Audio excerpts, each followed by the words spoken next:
I'm going to say this several times. July 23rd. It's a Thursday. Mohegan Sun, Bringer Show. Tyler Leland. I will be there. I will be there doing comedy.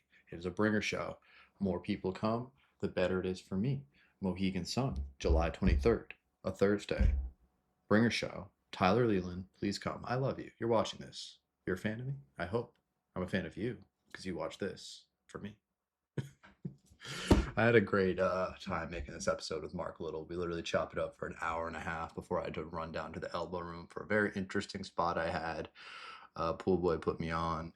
It was I just love, that's probably my favorite place to do comedy is the elbow room. I know how it's a basement and it's great. Low ceilings, intimate. I did crowd work. I never do that shit, but it's a lot of fun and I really like it there. You'll probably catch me there on Thursdays mostly, because I stayed down there, did 2 open mics, and then I did a show the next day in between doing this podcast. And I love booking myself solid and being that busy. It's so fucking fun to me. But talking to Marklittle was a great time. It was cool to catch up with him from years ago. He was just dropping beat tapes. Now he's moving on to rapping. He's got a hardcore band. He's got 2 hardcore bands, Damaged Product. And I can't pronounce the other one, and I'm not going to try. He's going to tell you in the show. Maybe I'll put it here, here, or here, something like that. But we had a great time, and he's one of the people that I genuinely love to talk to. The riffing just is good. You know what I'm saying? We're locked in on a lot of things mentally, like the same interests. But he's a cool guy. You're a cool guy for watching this. It'll be even cooler July 23rd in Mohegan Sun if you come gamble with me. And yeah, enjoy the episode. Thanks. I'm locked. No need for hydration. I'm just gonna come here, take all your resources. No. Marklittle, how you doing, dog? Chilling, as always. Always one of my favorite guests, one of my favorite people to talk to. Dude, it's been like I've been 2 years since the last time. Yeah. Fucking whole different part of Connecticut. Dog, I was living with my parents at the time, and now you're in my house. Yeah, we're in the little residence. We're in the house that hip hop built. You do this show on Juneteenth, dog. But no, fuck it. We running that shit. Juneteenth was great, you know what I'm saying? I'm happy to have a Juneteenth, and I'm happy to have it in Connecticut, not around like chauvinistic white people. Bro, let's go, man. Let's fucking go. Not only that, you know, Knicks won.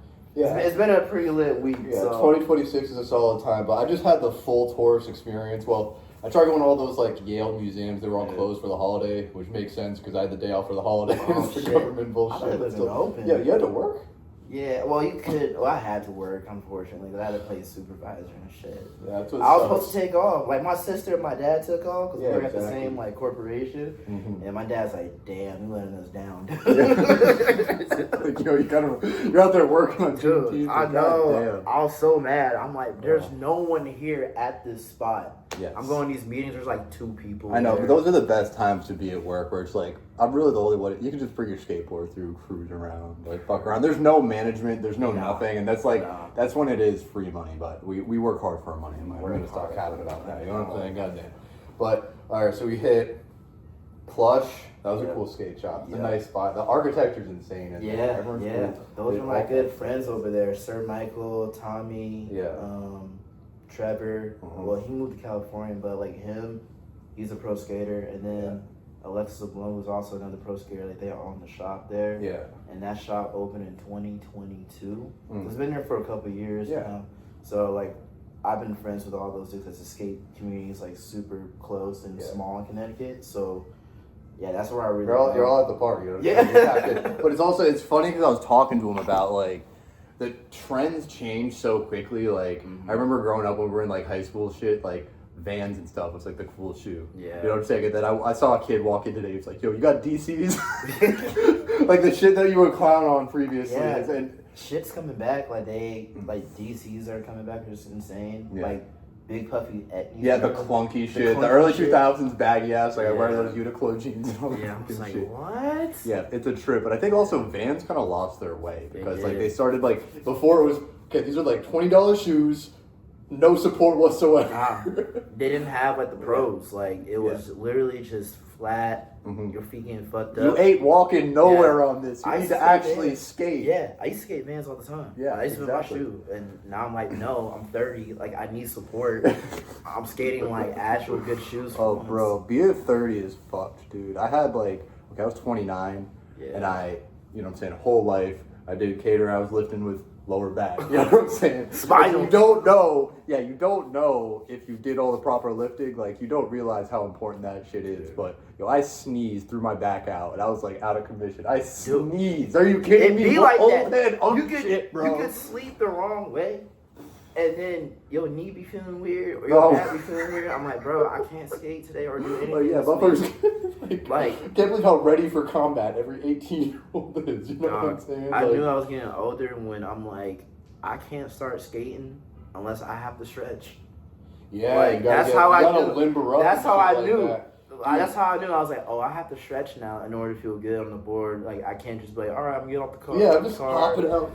Getting on there. But no. It's also, skating's interesting, though, because it's a lot of, like, you need to know the mechanics. Like, I busted my ass. That's why I never skated again, because I was going down a hill, didn't know how to power slide. All I knew how to do was backpedal. You can't backpedal going down a hill, you know what I'm saying? Bro. Also, if you're just slamming that shit, you're just destroying your knee and your ankle. It really does, man. It really does. It's such a fickle thing. It's also, you got to teach people young all the little mechanics. When you got that low center of gravity and you're only falling, like, 2 feet to the ground. Yeah, I only do low impact stuff now. I can still do stuff, but I'm just like, I'm chilling. Like, I see don't want to get clips hurt and stuff, you know what I'm saying? It's fun out there.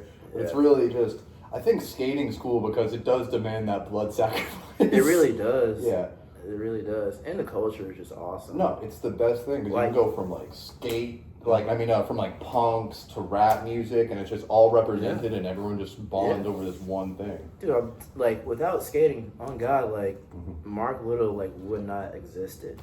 Like, I like found like hardcore and like rap music through skating and other shit. That's where we get community from. You know what I'm saying? Like you find the community and then like what you take, like I like this band, that band, and that's what makes you your own, like the things you like, the things you reject, all that kind of stuff really formulates you as a person. And real talk. I guess for like, I mean, I got new followers because we've got video now, but like, if you want to explain producing music, also, so it's not Freak Avenue. Now it's not Freak Avenue, it's Damaged Product, the new hardcore project. I like that a lot. But also I have like another band coming up, like my own shit too. So I'm gonna be in 2 bands. Grinding at 30. This is like a couple of my friends know, of course, like it's still like beginning stages of it. But pretty much like it's my own shit. It's like my whole vision and whatnot. Like beat down, like intense hardcore music. So I make beats. I'm in a couple bands. I DJ. I do a lot of shit. Dude, honestly. You got to stay busy, to be honest with you, because like I find myself like, if your brain's allowed to sit there and be bored, you get fucking miserable. Like I've been told, like the idle mind attacks itself. Like you know what I'm saying? If you're sitting there getting nostalgic over like, I mean, a lot of people that are like, I just wish I could go back to being 15. I'm like, I don't want to do that. Like, you ain't doing that. Like, it's not physically possible, so don't waste your time on nostalgia. You need to think about, like, today, what you'd like to get done. True that. You want to start that fucking band, you better start the band today, because that band's going to have a few rough years. Yeah. Dude, it's crazy because, like, how we talk about, like, being 30 and shit. Like, I'm having, like, no joke, like, the most peaceful time of my life. At first, I was like crashing out because I'm like, bro, like I'm about to be 30, like this shit's over. But really, I'm like, dog, like it's just like you're just on your grown shit now. Yeah. Also, I feel like now is when like your life is compounded to a point, like where like the things you've curated for yourself. This is when it starts to pay off. Like you know what I'm saying? I quit drinking at like 26, 27, so I'm like, wow, I'm not losing my mind once a week. I can actually start building shit up. Good shit. How long you sober? 7 months, dog. 7 months. Yeah, I was just like over it, dog. Like I was already at a point where I was drinking less and less and less, and then one day I was like, bro, I really don't need this shit no more. And then you wake up with one of those like 28-year-old hangovers. You wake up and you're like, that too. Yo, I cannot move. Yeah. Thank God for DoorDash. I need nothing but black iced coffee and water for the next 24 hours. And then you're giving up that much of your time just recovering. I remember I had a coworker, he was like, yo, I get off work like 8 p.m., takes like 2 hours to get a good buzz, and then I gotta pass out for work the next day. Dude, you know what I mean? fuck that. No, but for me, it's just trying to get healthy again. Like, I felt like a slob.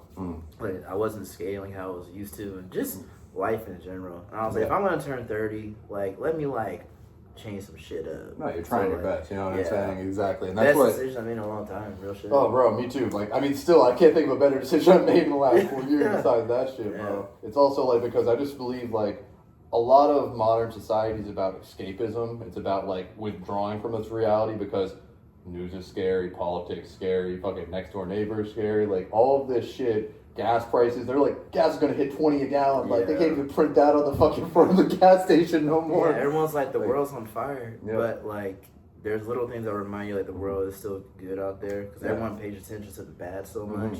It's like, dude, you gotta be in your own world to, like, have some fun. Or I was told, like, you gotta create peace in here to, like, have, like, experience the peace around you. You know what I'm saying? You don't want to let the fire outside into your brain because they're really trying to perpetuate misery, so...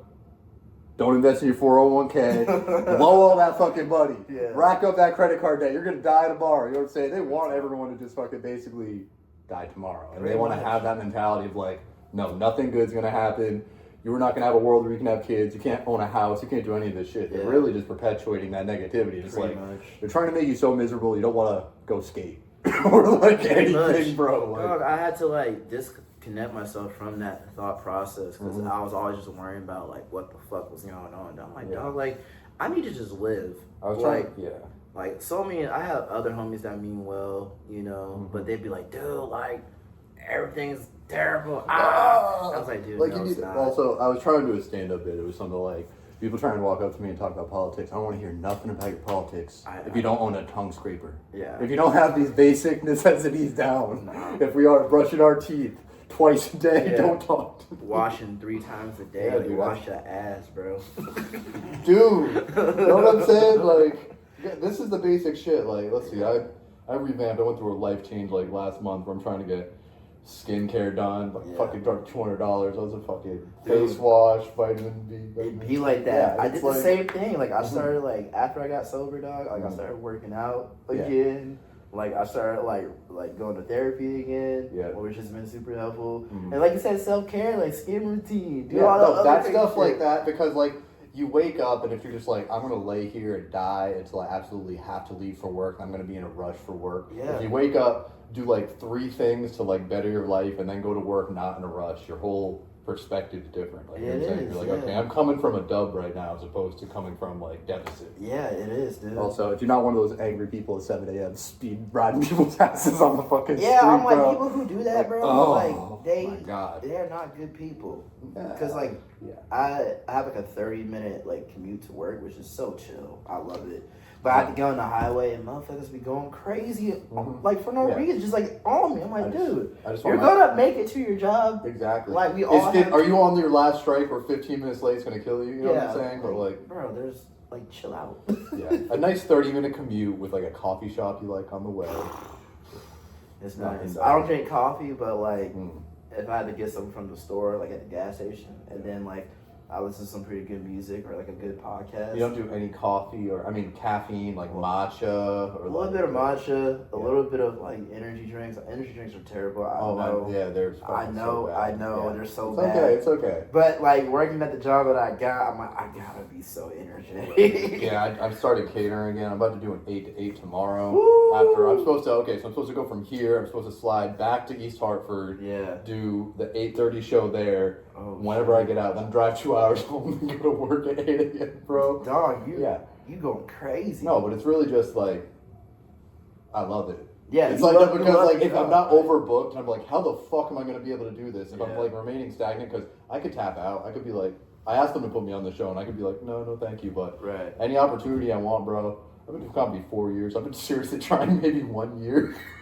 That's how I feel about music. I've been making music and putting stuff out for so long, but I feel like I took a break, like for the past year and a half or two. Like I haven't released anything. Like I was focused on the band shit for a little while, and then I was just kind of stagnant. And I was like, dude, I need to like revamp my shit. So like I spent the last year just like figuring out life stuff and just figuring like, all right, what do I want to achieve in music? Like, what do I like? what I don't like, you know, what I like in the scene, what I don't like in the scene, like who I want to associate and you with. perpetuate like what you want to see. Because I felt like the last interview that we did, like Sub Thought 3 was out, and I was just like going, like shit was going. It still is. Like there's some other shit that's like in the you got works. the band going. You're building other stuff up. Yeah, I remember. I think you're still rapping, right? Oh. Yeah, exactly. So I have stuff for that too now, and like it's just been a long process. But now I'm like back in it in a positive like note, and I know what I like and what I don't like. Yeah. Having a vision for what you want at the end of it too, like, and then realizing like, okay, I was waiting to get put on a show. Then finally, last year September, I put together my own show. Yeah. And then I was like, okay, what do I want? I don't want to like. I go to an open mic. I watch 30 comics for 3 hours. I want to kill myself.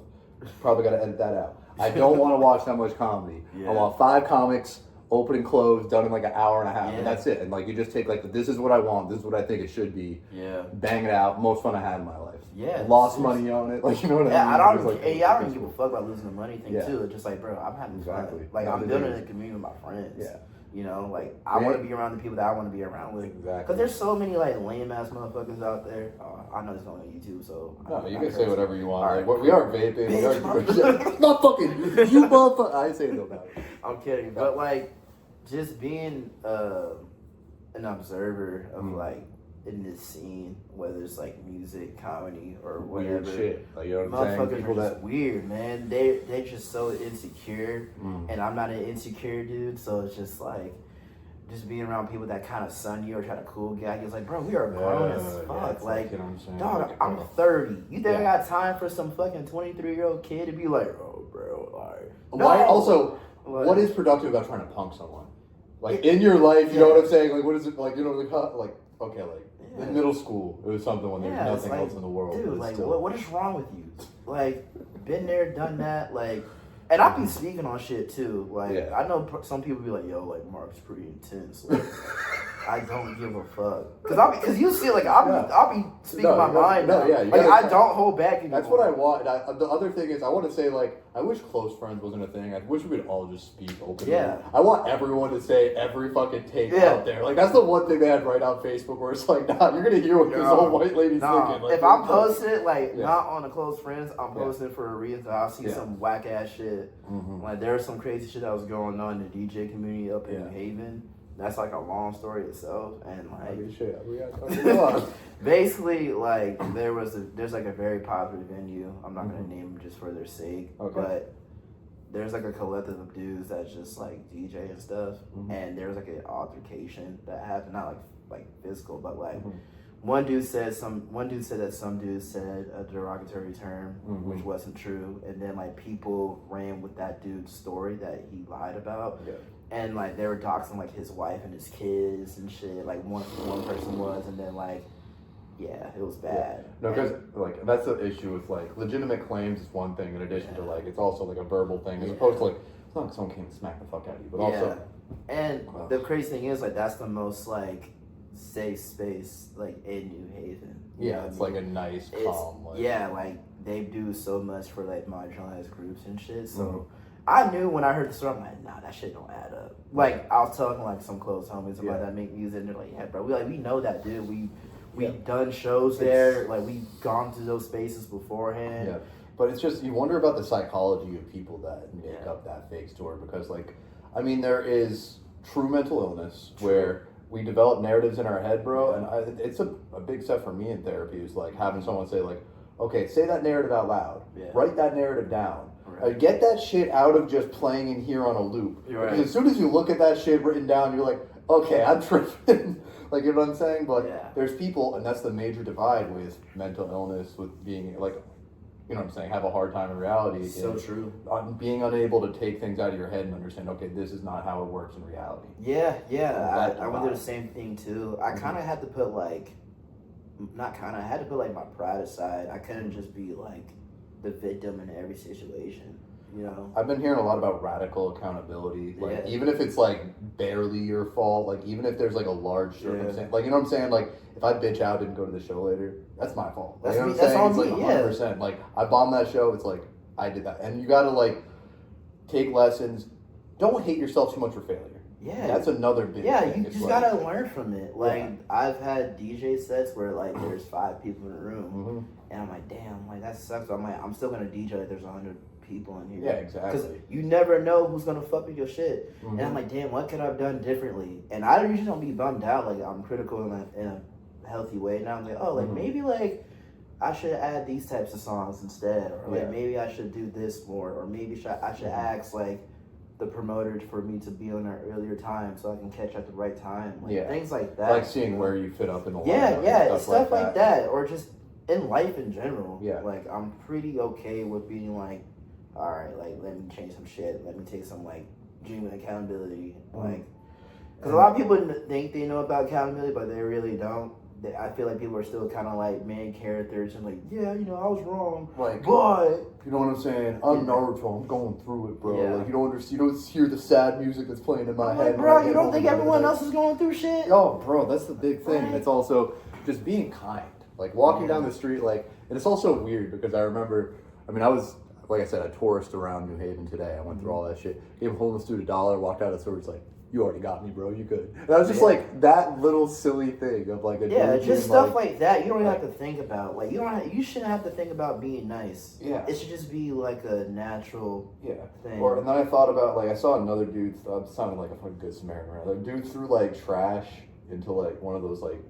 It's like a pot with plants in it. Yeah. And there's like a trash can 2 feet down the thing. And I was like, you could yell at someone about that. Like I've seen people like, yo, you gonna pick up your litter? Yeah. And then it turns into beef. And I was like, you know, I could just pick up this water bottle and just throw it. I'll just do it myself. Yeah, exactly. But it's just like I don't understand. But I guess it's also like a lesson for like I used to litter when I was a teenager, didn't give a fuck about shit. And then it's just like, wow, this is like being healed is just one in the world to be better around. And everyone like that needs to have time to like learn and grow. Like I think people are too harsh on people who fuck up. When they're young. Oh, 100%. Like I fucked up so many times in my 20s. Yeah. I still fuck up like in 30s. But what do? I'll be like, all right, like don't do that again. And I don't do it again. Now, being able to acknowledge you did something fucked up is gigantic. Because you need to be able to say like, there are people that use motivated reasoning, they're like, nah, that was right. You know what I'm saying? What I did when I was blackout drunk, I kept it stacking that way. I'm like, they'll defend everything they did to the. You need to say, that was fucked up. How can I learn from it? How do I feel about this? And you can't be guilty about certain shit forever. Like, you gotta move on and, like, learn from it and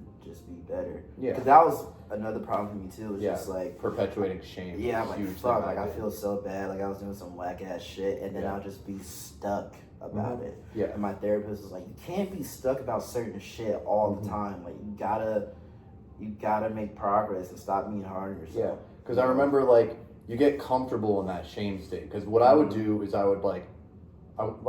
last month, like I said, I started changing my shit. I started gym, eating, skincare, brushing my teeth. Yeah. I was like, I'm really good at this for 2 weeks. And then I'm like, my brain says, this isn't you. You need to fuck up and crash out and go stupid. And like, because the brain is naturally in that state. It's like, you don't want to keep maintaining this progress. Of course. Like, and then, crashed out, make a mistake or two, miss a few steps. Now, this is the turning point.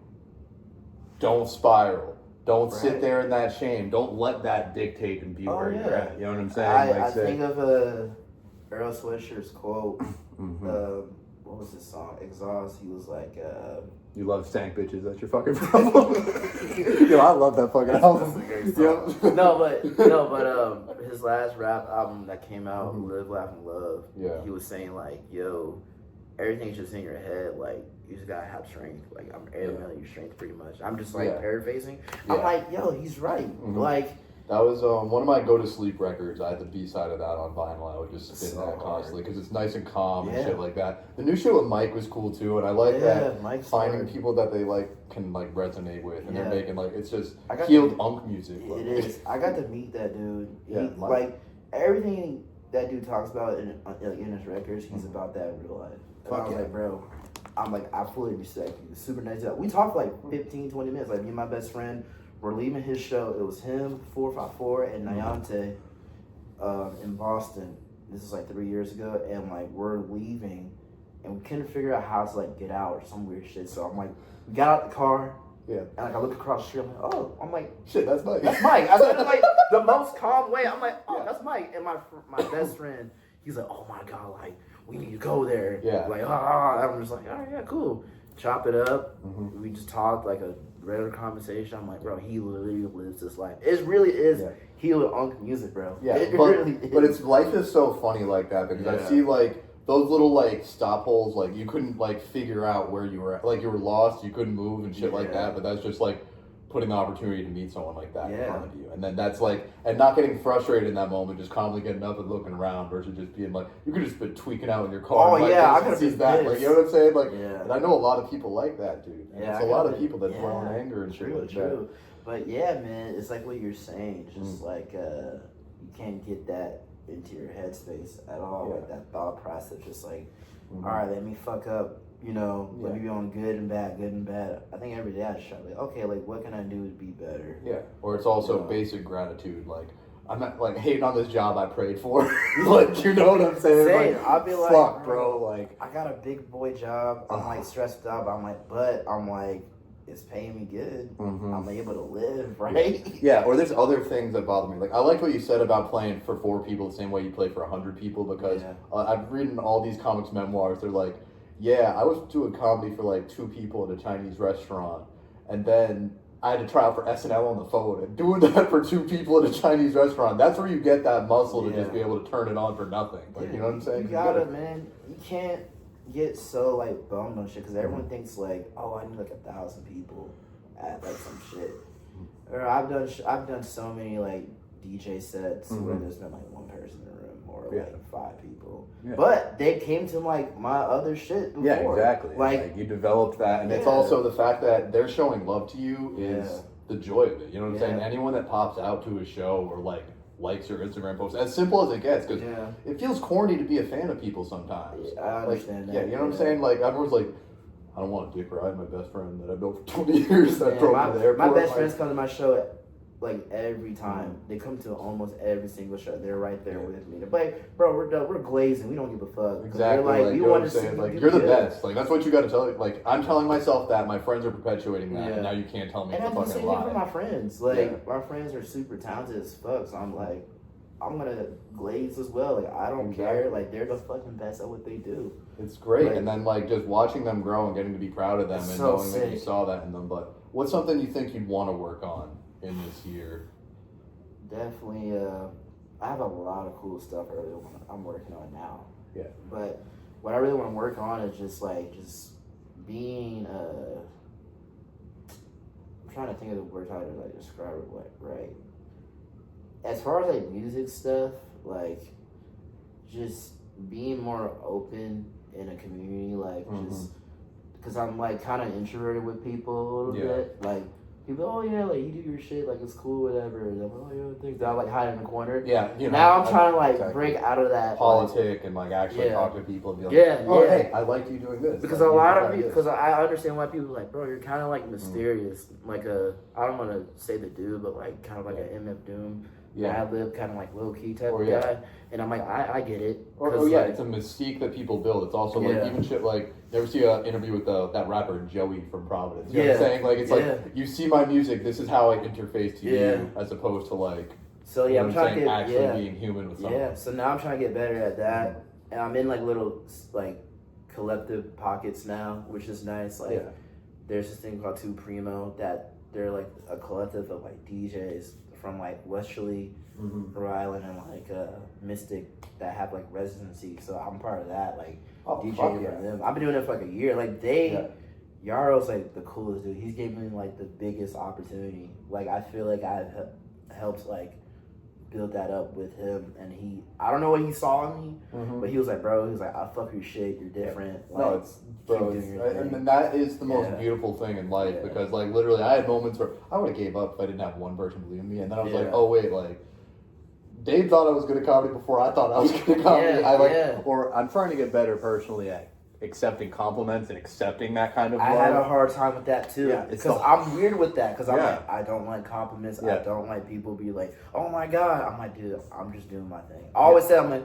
just doing my thing. But now I'm just like, you know what? I need to like be hyped on my shit. Like, I know what I'm doing is cool. Exactly. And then there's constructive criticism. I can't take it. And there's compliments. I can't take it. So I need to just sit in this like weird middle ground. But see, last night there was like, It was the Spigot Cafe in Haven, and I did my set. I got off stage. I was like, okay, there's 3 people there. There was like a couple laughs, and the guy was like, hey, I liked your set. And I was like, it was all right. He was like, no, I liked, like, you know what I'm saying? Because it's not even about the crowd reaction. He said, I liked the things you wrote. I liked your subject matter. Yeah. Like, you know what I'm saying? And I was like, thank God he put that extra burst on the shit to like hit me in the head and be like, nah, like what you're saying is valid. Like this is good. It'd be like and that. That's when I was like, yo, I really need to get better at just accepting love like that. It'd be like that because they'll like describe like what they fuck with. Yeah. And I'm like, oh shit, like they actually like, pay attention. Yeah, people like, actually hearing it and like seeing that. Like, yeah, I'm like, whoa, that's kind of crazy. Like 2 of my best friends who come to my shows all the time,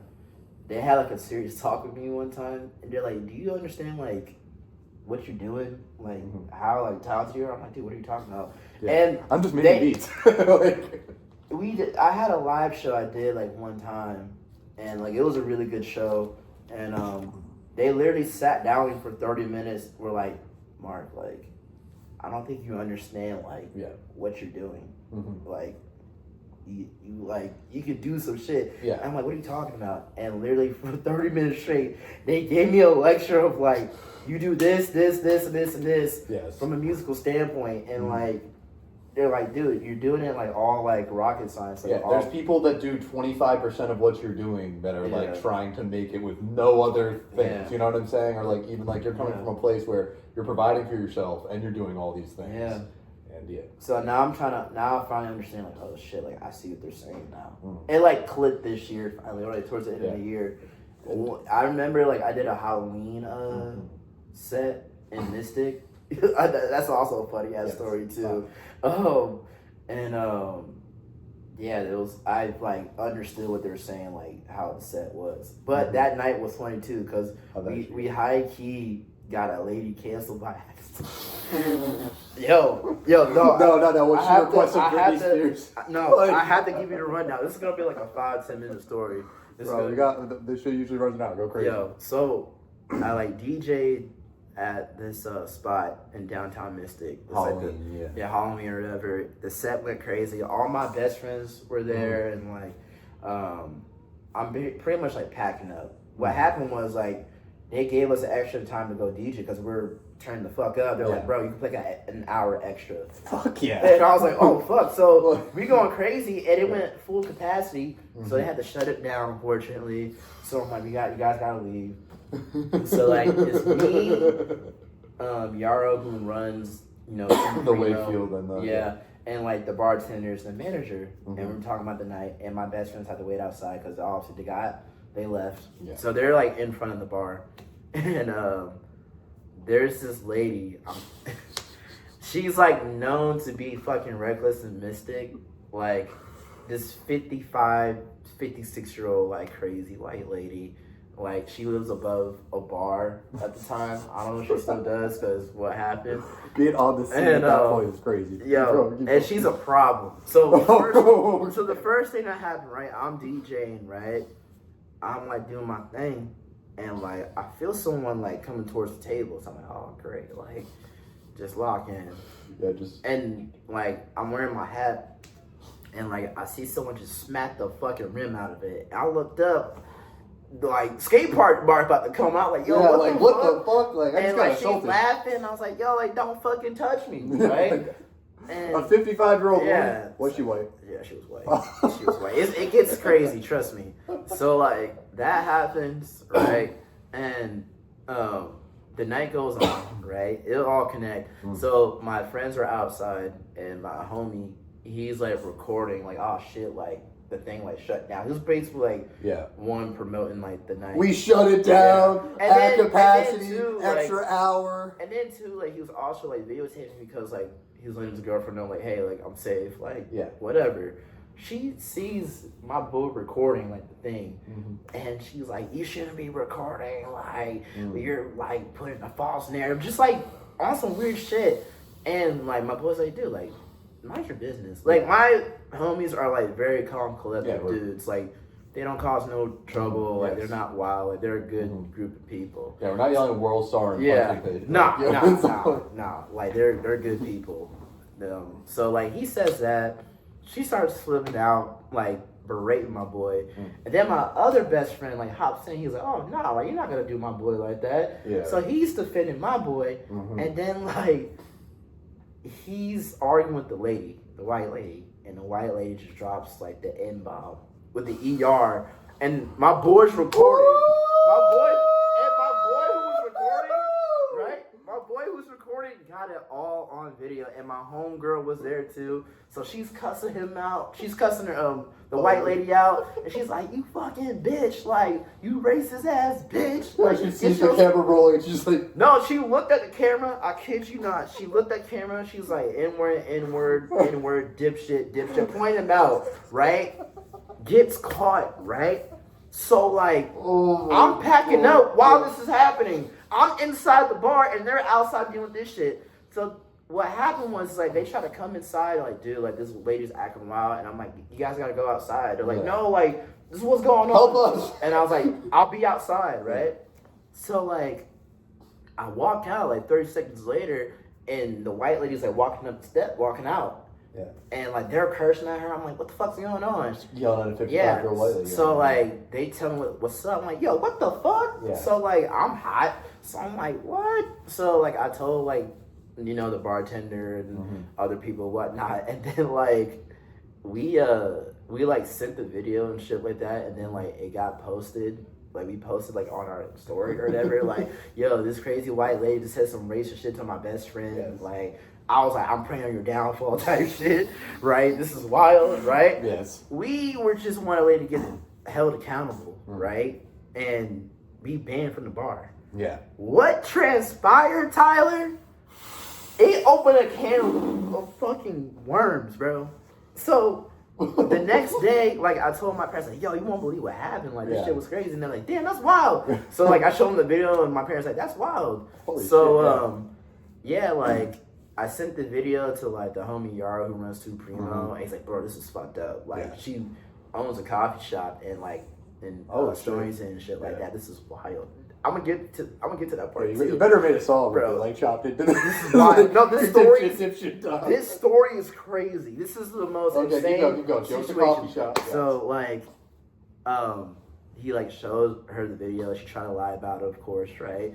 And then like there's like this velvet mill, right? That there's like a different shops and stuff like that. The video got sent in the group chat of all the owners that have stuff there. So they're like, yo, like you said this shit, like to these kids, like we're not kids, of course. I know, but like you know what I'm saying? Like, you're pulling up to the event and yelling at like, and like Monday I'm at work, right? Because like everyone's seen the video, like all my friends saw it, like, yo, this is fucked up. And then I got random people DMing me, right? Like, oh, that's her. I got her name. Like, they gave me her information. Like, she's a piece of shit. She does, like, drugs at the bars and try to fight young kids and shit. So, I'm getting all this information. I feel like Kendrick Lamar. I'm feeling like Kendrick Lamar. Like, bro. Yo, we got drink. I'll crash out and drink every day. I wasn't going to say anything because I was like, if she was going to go online and, like, lie, I was going to meet the grams her ass, bro. Because I had all this shit on her, right? Yeah. But then it gets even more crazy. So, like, the lady who owns, like, the Velvet Mill, like, hits me up. She found my Instagram somehow. She's like, yo, like, are you Mark? Like, were you to do that DJ and stuff? And I'm like, yeah. They're like, we know what's going on. Like, she's going to be terminated. Like, she's losing her business shit. And mind you, the night that shit happened, she opened her fucking business. So she only had her business for 48 hours, right? No, it gets worse. It gets worse. So they pulled. That's how it trips you. So like, I got a business now. I can do this. So I don't know what happened. Yes. But some random person saw the video and like screen recorded the video, and like they posted on their Facebook, like Reddit, TikTok, and it went fucking viral. So like the whole town of Mystic and Stonington are seeing this video. Right? And people's like, what the fuck is this? Like, this racist ass white lady and stuff, right? They're calling her out. They're doxing her shit. Oh, this is such and such, whatever. Like, the Velvet Mill had to, like, put, like, a press release on, like oh, yeah, like, her shit's cooked. Like, we're done, right? And then, like, the day newspaper gets involved. The regular news gets involved. Like, someone posted on their TikTok, and it got, like, 45,000 Oh, yeah, and that's when the boomers finally get to it. It's like, we have a news story. And, like, she tried to lie, say that, one, the video was AI. And then, two, she tried to say that 3 dudes were trying to sexually assault her. I'm like, one, there were 2 dudes, 7, and like 2 girls there, right? So one, that's not true. 2, like, you know, like half my friends are people of color. Yes. So you know, if you say some shit like that, you know, yeah. Also, yeah, like, but it's also, again, we were talking about false narratives. She's like, Yeah. I can beat this. Yeah, I'll just say this. And you know how they it's caught her in a lie? Yeah. Like, they, like, asked her what the fuck happened, and they hear her lawyer in the background saying, like, yo, like, yeah, you gotta say shit. No, like, oh, you're lying. You're cut. Yeah, exactly. You know? I mean, so like, everyone kind of figured out, well, the people that know that it was me involved and like my friends involved, they know. But everyone's trying to figure out who's this artist. Like, all you know, he was like, it's his friend and stuff. Yeah, just this silent partner. And like at my job, like everybody was talking about it and shit. Like my sister's coworkers were like, yo, like we heard this, what happened? I'm like, no. Yeah. And I'm freaking the fuck out because I'm like, they're gonna, I don't know what's gonna happen. Like, I don't know how her family is. Like, there could be some crazy ass racist motherfuckers that can harm my family. So I'm freaking the fuck out. And for like my safety, my family's safety, and my homies and their family's safety, because I'm like, what the fuck, we get doxxed? Like, shit's going up. So like, it was literally 2 weeks of it like being like well known. And then there's just like this annoying ass dude named Mayo. He's like that Al Sharpton of like trying to like start some crazy shit. Who's Al Sharpton? Al Sharpton was a reverend that like he basically like involved with like civil rights movement, but he's a little shady. Yeah. You know, he's like a condescending dude. Yeah. He's a piece of shit. No, he tries to perpetuate it. Yes, so, like, make somebody buys in. Like it's like, oh, I'm seeing this new story, I'm gonna put my spin on it. Yeah, and like and this Al Mayo dude, like he's a food critic, so like he's a food critic. So he goes around like southeastern Connecticut, like just talking shit on like local restaurants and like whatever. And once he saw the video, it made it 1,000 times worse because I saw people who I work with saying some racist ass shit that like works in my building that like, because I was like, let me see what the fuck these motherfuckers say. I'm like, I know that guy. Like I work with him, so I'm like, I know how you are. And then like she got full on canceled. She like her business was gone. Like, I think I heard she moved and shit like that. Yeah, like left the state. Well, like, I think she might be in the state still, but she's not in Mystic no more. Yeah. Everybody knows her. I'm like, you're the person that, like... And ostracized. You know what makes it better? So, like, the bar/restaurant that, like, heard what happened, they, like, called me, and they're like, do you want to press charges and shit? Because she, like, hit you and stuff. And I was like, yo... I'm like... See, at least, like, if it came down to that, you could, like, I'm like, I'm petty, but I'm like, I'm not going to do that. My dad's like... The fuck, you could have got some free fucking money. And I was like, Dad, No, see, money versus peace. Like, you know what I'm saying? I'm going to go to court and be like, I'm like, this lady already suffered enough. Like, her whole reputation is terrible. And, like I said, like, the day newspaper did a whole ass article about it. And, like, it was bad. And then, like, the restaurant and them, like, gave us, like, a free meal. That was, like, $400 worth of food. Like, 5-star, like, New York Times food. Like, they hooked me and my friends up, bro. And I'm just like, all because this white lady calls us my friends the N-word. This is how it should be. Okay, this is I was fucking hype. I'm like, and you know what's crazy? It's Juneteenth. You feel me? So like, I'm this is excellence. This is exactly where the world should be. When did this happen? Like this happened in Halloween, like last year, bro. And yo, like I was like, what the fuck, like. Oh my god. We got a white lady canceled. Like, it was one of those, yo, you heard the fucking narrative. Like, some white lady say some crazy shit. They dox her online. Yeah, exactly. And her life is over. No, it was literally that. Yeah, real life. Like, I was like, man, that's just never going to happen to us. Nope. And it happened. I mean, yeah, it's just crazy that being outside opens the world to, like, shit like that happening. And also, it going as well as it possibly could. Like, you didn't have someone kicking down your door being like, hey, boy. Yeah. Like, I've been through some racist shit, of course, but not like. Do you think Connecticut's like a pretty like relaxed state? Do you think like you feel good there? Like you think it's like there as nice as it could be? For me, like it has this like weird moments, of course, because I've lived here for like 21, 22 years. Yeah. So obviously, like living in Mystic is bougie as fuck. Yeah.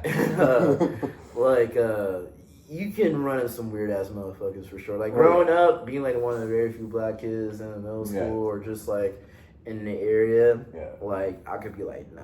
But other than that, I love Connecticut. Yeah. Do you also feel like being like you said surrounded by predominantly white people? Like I remember like it was Tracy Chapman. Like someone told me about how she got to go into like a very bougie school through like a racial inclusion program, but then alienated because she's surrounded by fancy white people and she was like a black lesbian. You know what I'm saying? Like trying to like live her life and like, oh, you've got this great opportunity, but you're gonna be completely disconnected from who you are. First of all, you're surrounded by people who know nothing about your culture. They're not interested. Like they want to be involved. They love the culture, but you're disconnected from that culture. They're saying, oh, you're around all these white people. You weren't in our culture either. So it's a beast with no nation. Like, do you feel anything like that? Like, I felt like that my entire life because I grew up as a Navy kid. So when you live different parts of the world, like yes, there's inclusion and stuff, but like.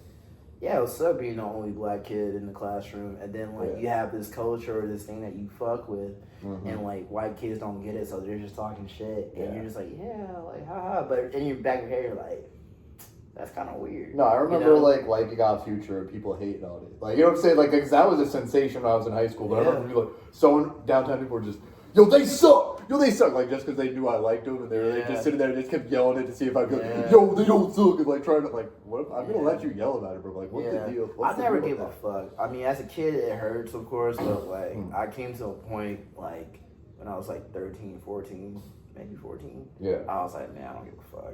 Yeah, these are my hobbies. This is what I fuck with. I'm showing expression, doing my black. This is also, this is your sense of self, because also moving from place to place, like all you have is yourself. Pretty much. Do you feel like it made like moving on from relationships or friendships easier? Because like you had that, because it's a cruel thing to do to a kid, I imagine. Like I had a lot of Navy friends. It's like, bro, I was my dead homie for 2 years and then gone forever. Hell yeah. But it was rough because you finally, as a kid, you feel comfortable, and then you gotta redo that shit again. Yeah. So like when I moved to Connecticut, like 05, I was like, I hope I'm able to stay here like my entire life, and I'm able to. I've been here since I was 10. I'm 30 now. I'm gonna be 31 in a couple of weeks. So I'm just like, the fact I was able to. You got that wish, and you got to like have that stability in your life. Yeah, you know what I mean? Which was really awesome because I was supposed to move like in 8th grade, and my dad's like, we're not doing that. Like I'm gonna figure out a way to like have you. God bless him. Yeah, you know what I'm saying? He's a go for that. Found a good place. But yeah, it was rough a little bit, you know, because kids are hella ignorant and they learn from their parents. So you kind of have to give them grace, but at the same time, like, nah. So I'm like, you know you're not supposed to be saying well, also, like, you got to get checked on some shit. Like, I was drunk and I said some dumb things before. My bro, I had a friend smack the shit out of me and you learn, you know what I'm saying? Yeah, you're 14, 15, like, raised by a Call of Duty lobby, and then someone's like, yo, it's in a lobby. Yeah, it's in a lobby. This is real life. This is real life. But, because, I don't know, I've been in the same place, like, 30 years. I lived on that same Aquinic Island, Newport, like, 30 years, and I feel like I've never had to move on from anything. So, I always feel like it's not definitive. It's always, like, in the same place. And also, like, if you're black and you have different unique hobbies that people don't see as, like, coinciding with their image of what a black person should be. I'm like, y'all are fucking stupid, bro. Because it's just like, bro, like, people can...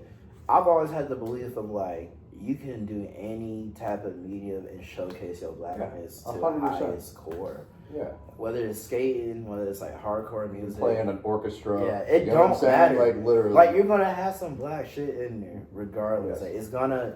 You're going to know how to relate it to people. You're going to find a way. So for me, I've always had that awesomistic belief. And a lot of black people do too, like whatever medium that they're in. Because I talk to other black dudes or black women or whoever, like, who have that same feeling. And I'm just like, I didn't let it, like, defeat me or make me feel scared. Because there be black people that shut down and don't be like, fuck, like, I don't know how I'm supposed to be. Like, why am I here trying to do this as this? Like, you know what I'm saying? Am I betraying myself when you yourself are doing this thing and you're bringing yourself I hate this quote so much, but like, Earl said it, like, too black for the white kids, too white for the blacks and stuff. I'm just like, bro, you just gotta be in the middle ground. And just like, or you also have to just see it as like, I'm a person. Yeah, you're just We're all fucking bleeding. We're all fucking going through shit. We all have problems. And like, I relate to Earl Sweatshirt's music. Like, fucking... I talk to white kids. RX Poppy's our favorite rapper. And we're empathizing with someone selling crack. Like, you know what I'm saying? What? Yeah, like, you know what I'm saying? Yeah. Like, and that's also that's funny and that's out of character. You know what I'm saying? And like being open to that and like, you know what I'm saying? White people loving black culture. Like, it's Dude, it's weird for me because I'm just like, bro, like you are obsessed with us, but like you're too afraid to like to be us at the same time. Like you love our lingo, you love our swag, like you love how you're trying to get waves, you're braiding your hair, you're getting like, you know what I'm saying? I've always been weirded out, even as a little kid. Like I didn't know what that stuff meant at the time, but when you trust your instincts, you're just like, man, that shit's kind of sus, bro. Yeah.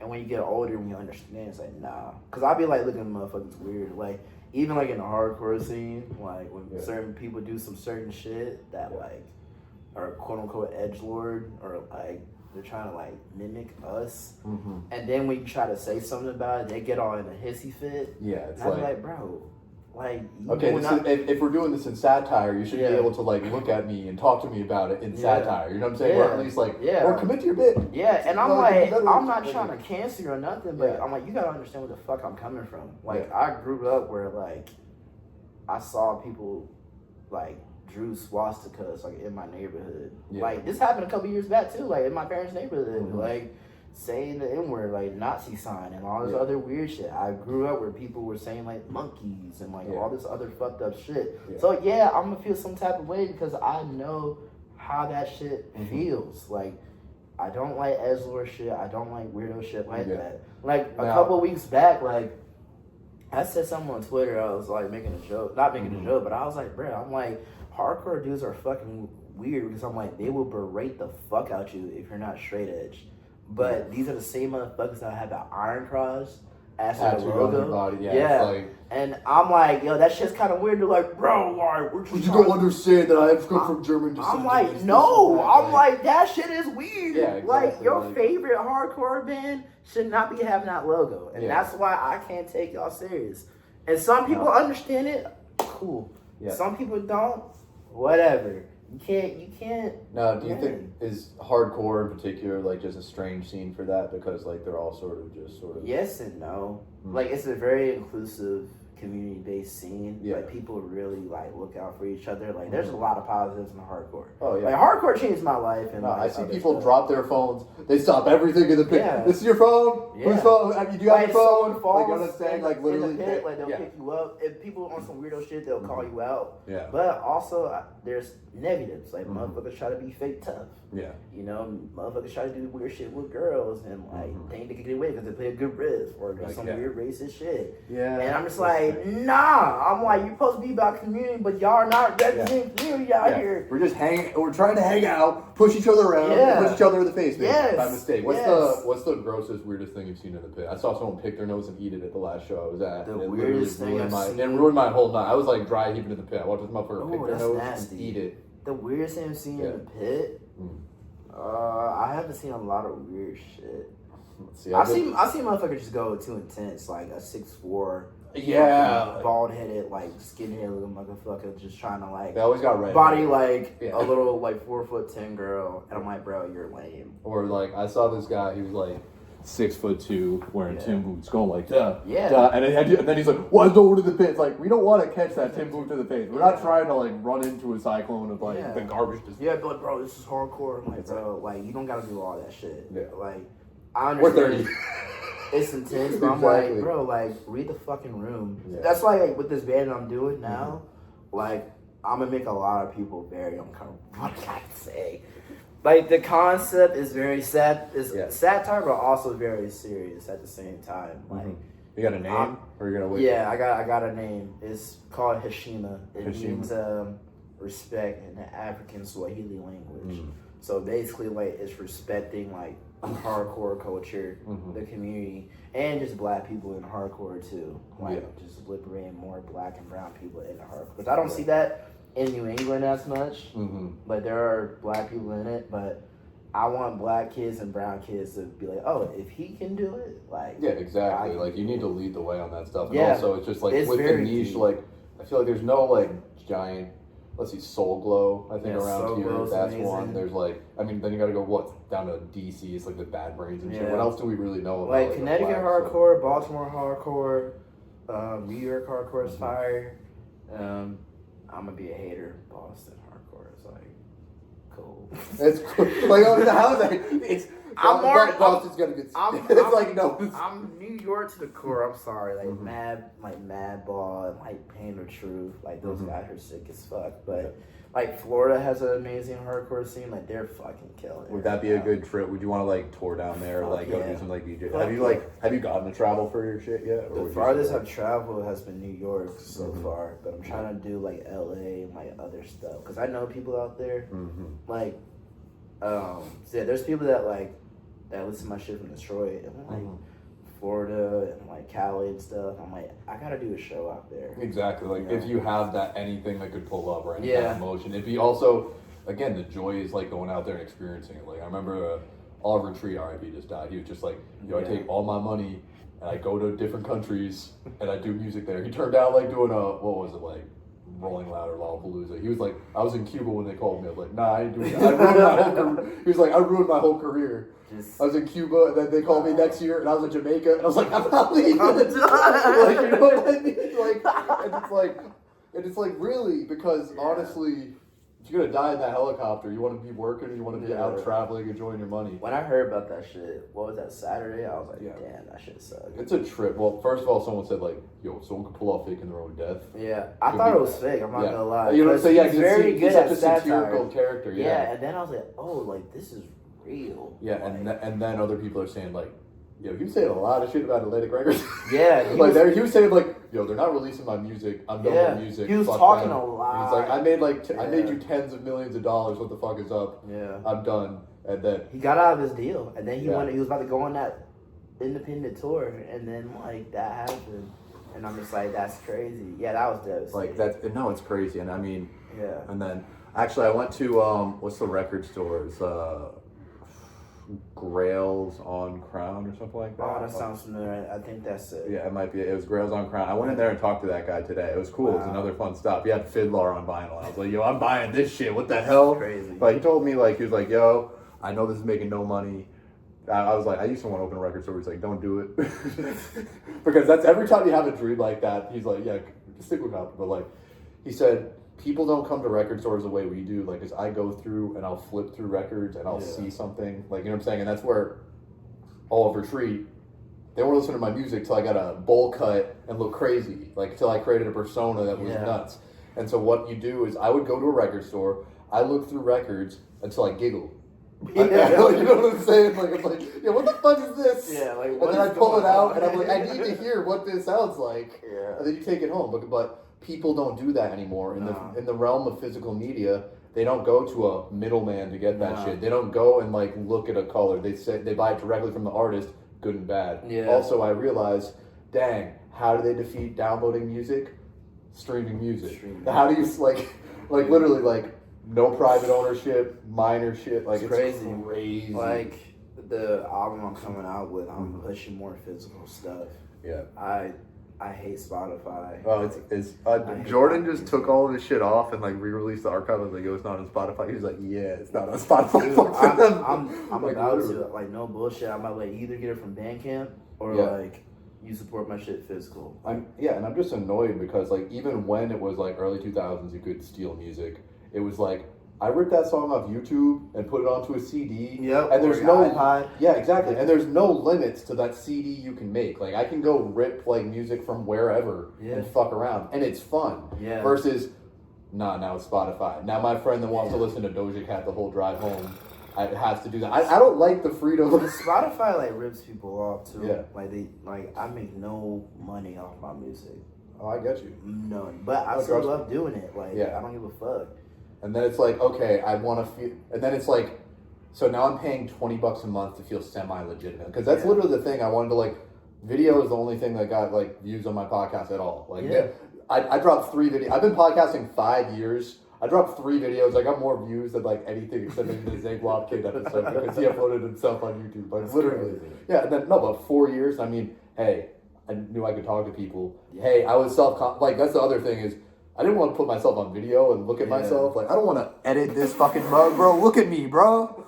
Look at me. You know how narcissistic it feels? It does. I do have to, I do have an AI clipping software, so I don't have to, like, actually listen to this shit. Yeah. Because, no, literally, because it feels so, But again, the more you put yourself out there, the more you give yourself the opportunity. That's how I feel with this musicianship at this point. Because like I mentioned earlier, like I hate that I gotta put myself out there, but I'm just like. And in the end, yeah, because that's the other thing is like, I want to do comedy, but I'm not like. I talked to a booker and they're like, if you don't have followers on Instagram, why are we putting you on a show? And it's so fucked up because it's like, bro, I have like 1,000 followers, bro. Yeah. And maybe like out of those 1,000 people, probably like 30 people listen to my shit wholeheartedly. Yeah. But they'd be like, yeah, do the same thing to me. Like, bro, like, where your followers at? Like, can you bring people to the club? I'm like, bro. Yo, you got lists on the club? I'm like, bro, I can out DJ all these people that fucking suck at like your mid ass clubs in Mohegan. Like my set list will go. I'm not gonna say the other word because that's offensive. My set list will go stupid. You know what I mean? Yeah, you know what I mean. I almost caught myself like, bro. No, that's good. We're trying to be better people. We're trying to be better people. Yeah, I was, you know, so like, I don't take offense to it anymore. No, but that specific instance is funny because I was at an open mic and she was like, "Yo, you just stopped yourself from saying that word." And I was like, yeah. He's like, yo, that girl changed you. I was like, fuck. Yeah. And it might be for the better. It might be for the better. It might be for the better. Because that's the big thing is like ignorant language. Like, because I realized like you're just alienating people. Like, it's never worth what you're saying. It's not. It's like, because you know what I'm saying? Like, because if you are a remotely good person, you'll feel guilt if you hurt someone's feelings. Oh, that's me all the time. I be feeling bad. Yeah, like, you know what I'm saying? Like, I'll never get over it. Even if we go, you know, we like, peace up. I'm like, brother, like, my fault. Yeah, it's like, you know what I'm saying? Like, I'm sorry I called you a dumbass when you were being a fucking idiot. Yeah. But still, like, you know what I'm saying? Because I don't want to shame you because, again, shame is not the place that you can learn things. You learn things from positive reflection and... Yeah, because you want to put people down. Yeah. So, like, when I talk to you, I really think about that shit wholeheartedly. Like, yeah, it's like I mentioned earlier, like, yeah, man, it's just like, you know your worth when it comes to, like, comedy or, like, music or anything like that. Like, I know my worth. A lot of it is, like, and they'll say it's gaslighting yourself. Yeah. They'll say, like, yo, you got to, like, believe. And that's the most, again, Kanye West. He says, like, I believe in everything. You know what I'm saying? It's like, you could walk across that tightrope if it was a foot off the ground, but as soon as you're on a skyscraper, you're overthinking it and you can't walk across the tightrope anymore. And it's the radical self-belief. Yeah, that's how I feel. I'm like, dude, like, I know, like, my shit's legit. Mm-hmm. You know? I don't say it out loud because I'm just a very humble and, like, down-to-earth guy. But in my head, I'm like, I know my shit's, like... Someone told me that Tyler, the Creator, fell off when he just won 2 Grammys. That's what I'm saying. Like, but attention spans, exactly, like it's fucked. It's literally just the point is like, yo, if you didn't grow with the music, like we're 30, if you didn't grow to this genre of music now, and also he dropped 2 albums, he dropped 2 different kinds of albums in like, less than a year. Exactly, less than a year. Yeah, like that's like a Bones output, like it's crazy. Yeah, and it's also and that album he put out last year, Don't Tap the Glass, was just his fuck around album. Yeah, like the other thing because he did. Like quadrophobia, how do you say it? Chromacopia. He spent that shit like for 5 years. Yeah. And like it was probably his biggest album to date. And that was also kind of an homage to that was a growth of the adolescent Tyler. You know what I'm saying? Yeah, that literally. was going from like Bastard Wolf. That was in that vein and everything that you wanted if you were that type of fan. Yeah. And then he did another one that he liked that was fun. You know what I'm saying? Fun. And people say he was like, yeah, he fell off. I want him to be saying fucked up edgelord shit again. He's like, like, he's a 30-year-old man. He's 35. Yeah, like what? Why would he want to go back to that? And he's been saying it for years. Like, bro, like I was 19. I was a child. Exactly, and I was a child. Like, I don't think people realize like our future were literally kids. Yeah, they were like literally 50. Us 15 years ago. You know, I didn't have a cognitive thought till I was like 25. Same. Like I was just out here. I was out here bumping just, like, into walls. Yeah, I was out here just like raw dogging life. Yeah, just fucking hitting curbs, driving. Like, what are you talking? Yeah, so I'm like, you gotta understand, like, when they blew up, you only saw that version of them up till now. Like, you didn't see them before this shit even exists. Like, Earl was 14, 15. Exactly, sent to boarding school and all that other shit. Yeah, and now he's 32, 33 with 2 kids. Like, on his again, shit. living a great, blessed life. And it's also, like, you can say whatever you want about Earl, that, like, you don't like the current music. I like it. I understand people disliking it, but, like, people are like, oh, wait, Earl is Lucky's favorite rapper. Yeah. Like, what? Like, you know what I'm saying? But we and know Lucky it makes is the sense. biggest. Yeah, Lucky's like the biggest rapper, and then it's like all of this connects, and all of your favorite people, like they're influenced by people that are maturing. Like, and also, I don't want to say like people say you get stagnated if you're drinking and smoking. Whenever you start drinking and smoking profusely, you're kind of frozen in that space, and maybe that's why you don't like the new Tyler album because you're still stuck in that 17 thing. And it's and like those guys are grown men, like they grew up. Like you gotta understand, like he doesn't want to say that shit. Like, and he's talking about actual 30-year-old problems.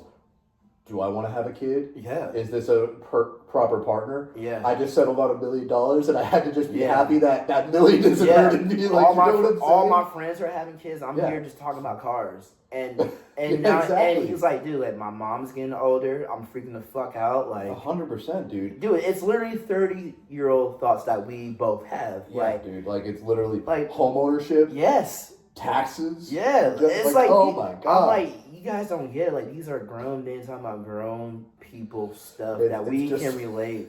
Bro, I'm not listening to an 18, 19-year-old kid talking about, bro, like I went and shot him for nothing. Yeah. Like, you know what I'm saying? Like I'm talking to two girls at the same time.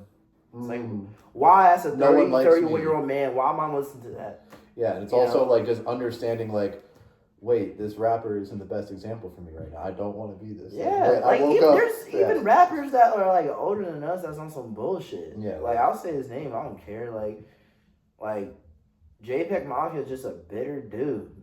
Like I love him. I like him, and he's interesting, experimental, but it's also like it's like, dude, like stop. Like you're almost 40. Like stop being mad at the world. Like go to therapy. Maybe he does. Maybe there's stuff he needs to like. There's a persona. Like what if it's a separated thing where he's not actually angry and this is just what he puts out to the world? Like I mean, because I think a lot of it's satire too. I think he has a unique like satire. Dude, he had a Call Me Maybe version that was like 7 minutes long. I was like, yo. I fucked with it. I'm sorry. It was crazy. Yeah, and it's just like, but anger. And I met the dude, and he's like, I met him like years ago. Like he did a show in Providence. I think this is right after like Scaring the Hoes came out. This is when like Danny Brown collab. That was huge. Yeah, you know this is when he was like peak. I feel like at that time, and nicest dude ever. But I feel like the past couple of years, I feel like there's inner demons that he's probably struggling with. From my perspective, yeah, exactly. From looking at it, I mean, we could say this. I mean, there's also like heavy metal guys, like they gotta project like. They're good Christians and they're projecting Satanism and like shit. No, really. Yeah, like Slayer. Fucking Glenn Danzig's fucking like their videos like sacrificing chickens and shit like that. Yeah. And like he's an out there dude. Yeah, Slayer's the best example. Like God hates us all and he goes home. God bless you all. Good night. Yeah. Ozzy Osbourne. God bless you all. Good night. Yeah. Like and singing about Satan and shit like that. But the other thing is, I don't know if he peaked. I wouldn't say like Scaring the Hoes was peaked like. JPEG Mafia. Maybe that's the wrong word. No, I like the earlier, like the most recognition when he's most in the machine and getting the most recognition and money. There you go, yeah. And you think as soon as you're in the machine and you're getting this recognition and money, it's either going to perpetuate your worst attributes or perpetuate the best attributes in you. There you go. Yes. Yeah, I feel like once the machine was there hit you, and he started making like a lot of money, he just had to move a different way. Yeah, like Lucky got fat. But he's like rapping his ass off at the same time. Like he's making, because we've been Lucky fans for a long time. Like Son of Sam. Like, but that's the other thing is it's such an interest when you hear these stories because they're like, yo, he was in high school and Justin Timberlake would DM him like, yo, that song slaps. Yeah, like, you know what I'm saying? Yeah, like, Justin Timberlake and Pharrell like fucking with you. Yeah, and then like people kind of blackballed him. Then he went his own way, and then like he blew the fuck up. And it's also just. Sad though. It's all tragic. Like it's okay, Vince Staples explains the rap industry perfectly. Like you don't want to live this shit. It's all sad. It's all drugs. It's all pain. Like this is all like he raps differently, but he's like the rap industry is I am selling you self destruction, and Lucky is the personification of self destruction. Like literally, like these women don't love me. They just like success, like all this fucking I'm doing shit, all these drugs to like feel normal. The fucking meme of like someone swiped up on a story she's using you, he's like used to it. Yeah. Like, bro, that's why like I respect like certain artists that like recognize that shit and change like their way. I think that's what happened to Earl, bro. Yeah. Like I feel like he came to a place where it's just like, you know what, like let me get my grown man shit. Like, well, it's also kind of like, well, what happens when you continue down that road? Like Mac Miller died. Yeah. All these people kicked the bucket. Like, you know what I'm saying? Mac, Little Peep made So Little Peep took every person that would have made a Fall Out Boy or My Chemical Romance and made them try and be City Morgue. I think it was ahead of his time. Like, he literally he like created a whole like genre of this emo rap that people want to do. He did. He is the godfather. Like my best friend Leo and I talk about this all the time because he's like a big Peep fan. Yeah. I knew what Peep was doing, but I wasn't like tapped in. Yeah. But I knew from just looking. But also like the star got wicked bright and then. Yeah.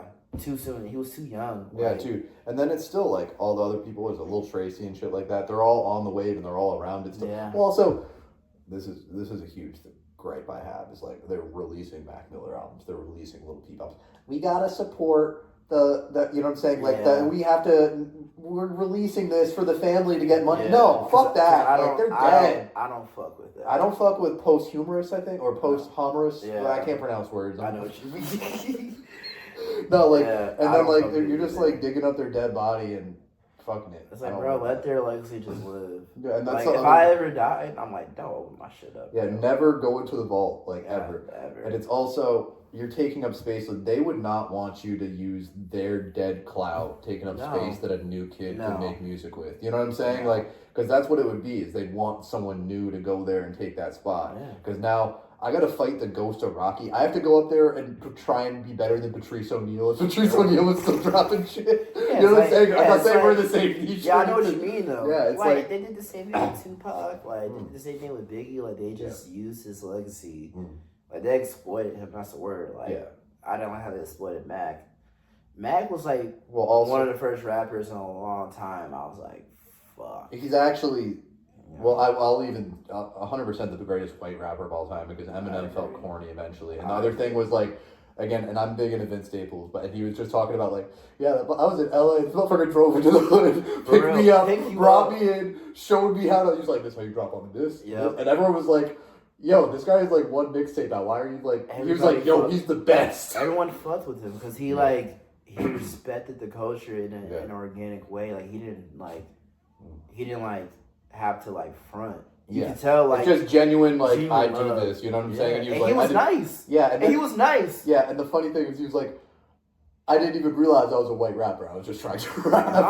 It was funny because like when he first came out, it was like the frat boy shit. Yeah, exactly. Like he had that thing like Donald Trump shit. Yeah, when I started fucking with him when he came out with like Macadelic, and I was I was like, this motherfucker can rap. Yeah. And then like watching movies with the Sound Off came out, and that Action Bronson song is like one of the best songs I heard in my entire life. And I was like, this motherfucker can rap. I'm like, he can do some shit. Then like Delusional Thomas, then Faces. No, and then because again that goes to the MF Doom kind of area. I was like, okay, now you got to find this deep. I sent a little string. You can hear my voice and you can find me here. Yeah, and that's it. And that's a beautiful thing. And a lot of people's favorite is Faces. I love Faces and album too. I love Faces as well. But then Macadelic just had like the Lil Wayne feature, the Juicy J feature, Lucky Ass Bitch. And again, I was hanging out with white kids at college age at that time. Bro, he had that Kendrick feature too. That went Fight the Feeling. But then how do you ruin that track? You put 20 seconds of porn at the end of it, so you can't listen to it ever, and it's so funny, bro. I'm like, it's like, it's like, haha, I'm clowning you. Yeah. Like, I'm gonna make this beautiful music and ruin it. Like, and it's just like, I was so bummed. But yeah, Macadel was like, for me, when I fucked with him heavy, and then like I started fucking with him more, because I was excited because I feel like he was getting bigger and bigger and bigger. Yeah. And then like his last album was it Swimming Pools? That's his last album. No, that was Swimming. Yeah. With bare feet, and that was good. You know what I'm saying? And I was about to like buy a ticket to go see him. Yeah. And I'll never forget, bro. I came back home from college, like I was getting a haircut, and like I'm chilling, like waiting to get my cut. Yeah.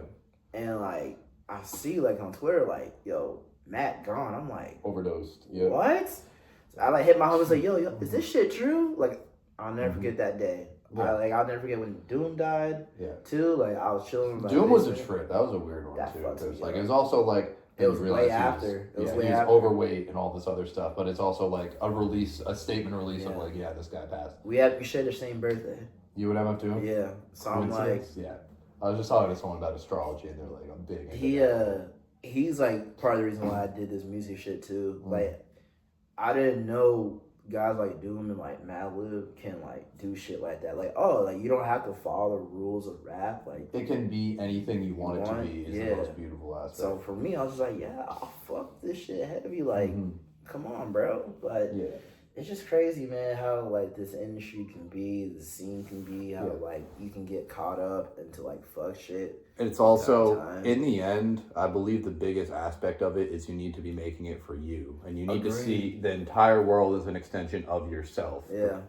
Excuse me. Because if you're making it for a machine or the personas of the world, no one's going to resonate with it. If you, and like, because it was Young Lean was like, nobody makes music for the radio except maybe Drake. Yeah. And then he was just Drake like, does. And it's literally, and sure, Drake. Radio hits slap. If you got to go to if you want to go to the gym and the mall, put on that 6 God album. I used to say like Drake's the greatest pop artist. And it was no disrespect. Yeah, I'm exactly. Like you're a pop artist. Yeah. You're a pop artist. Like embrace that shit. Yeah. Like, But also he's on some bullshit. But like I used to be like, bro, like he's a pop artist. I'm like, he's a rapper. I'm like, no, he's not. No, he was on Degrassi. And I hate to say that, but it's also like this is like no, but it's that comedian got a TV show. Yeah. Or it's like, oh, Selena Gomez has a singing career. Yeah. Like it's like these are like people that are picking and choosing, or what was it? Jelly Roll started making rap music. Yeah. Or like fucking Post Malone made country music, and it's like, this isn't what you wanted. Yeah. It's not exactly. Don't get me started on Post Malone. Don't get me started.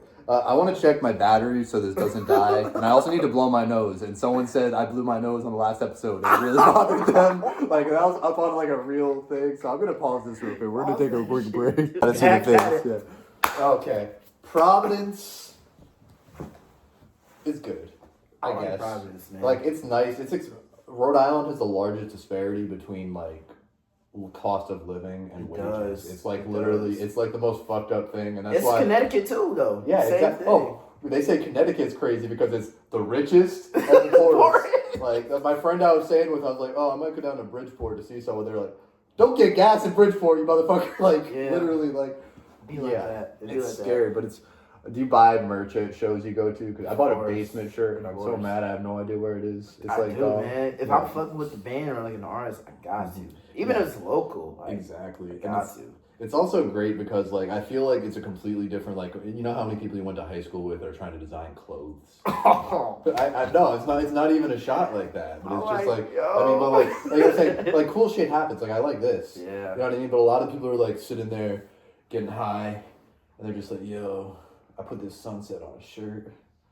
You know what I mean? Versus like a band, I feel like you're being rewarded for like, this is just a part of your ethos. It's a part of like the, you know what I'm saying? You need to like make your sound on a shirt. And it's the same thing as looking at like an album cover. Like even like, you don't have many physical, I'm sure you saw physicals, but it's like, if you look at the album covers like Tony Hawk Pro Skater 3, but like I was listening, like, I was like, okay, I gotta listen up on Marklittle. I was like, I fuck with Geek.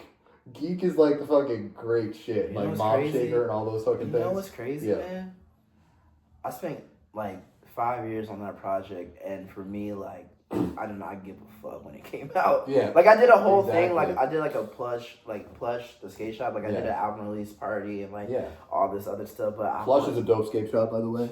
It's nice. Love you, the Tommy. architecture is amazing. Sir Mike. Yeah, love you, Kev. Awesome. And again, we should try and plug in all of these places. Where'd that pizza place I went to?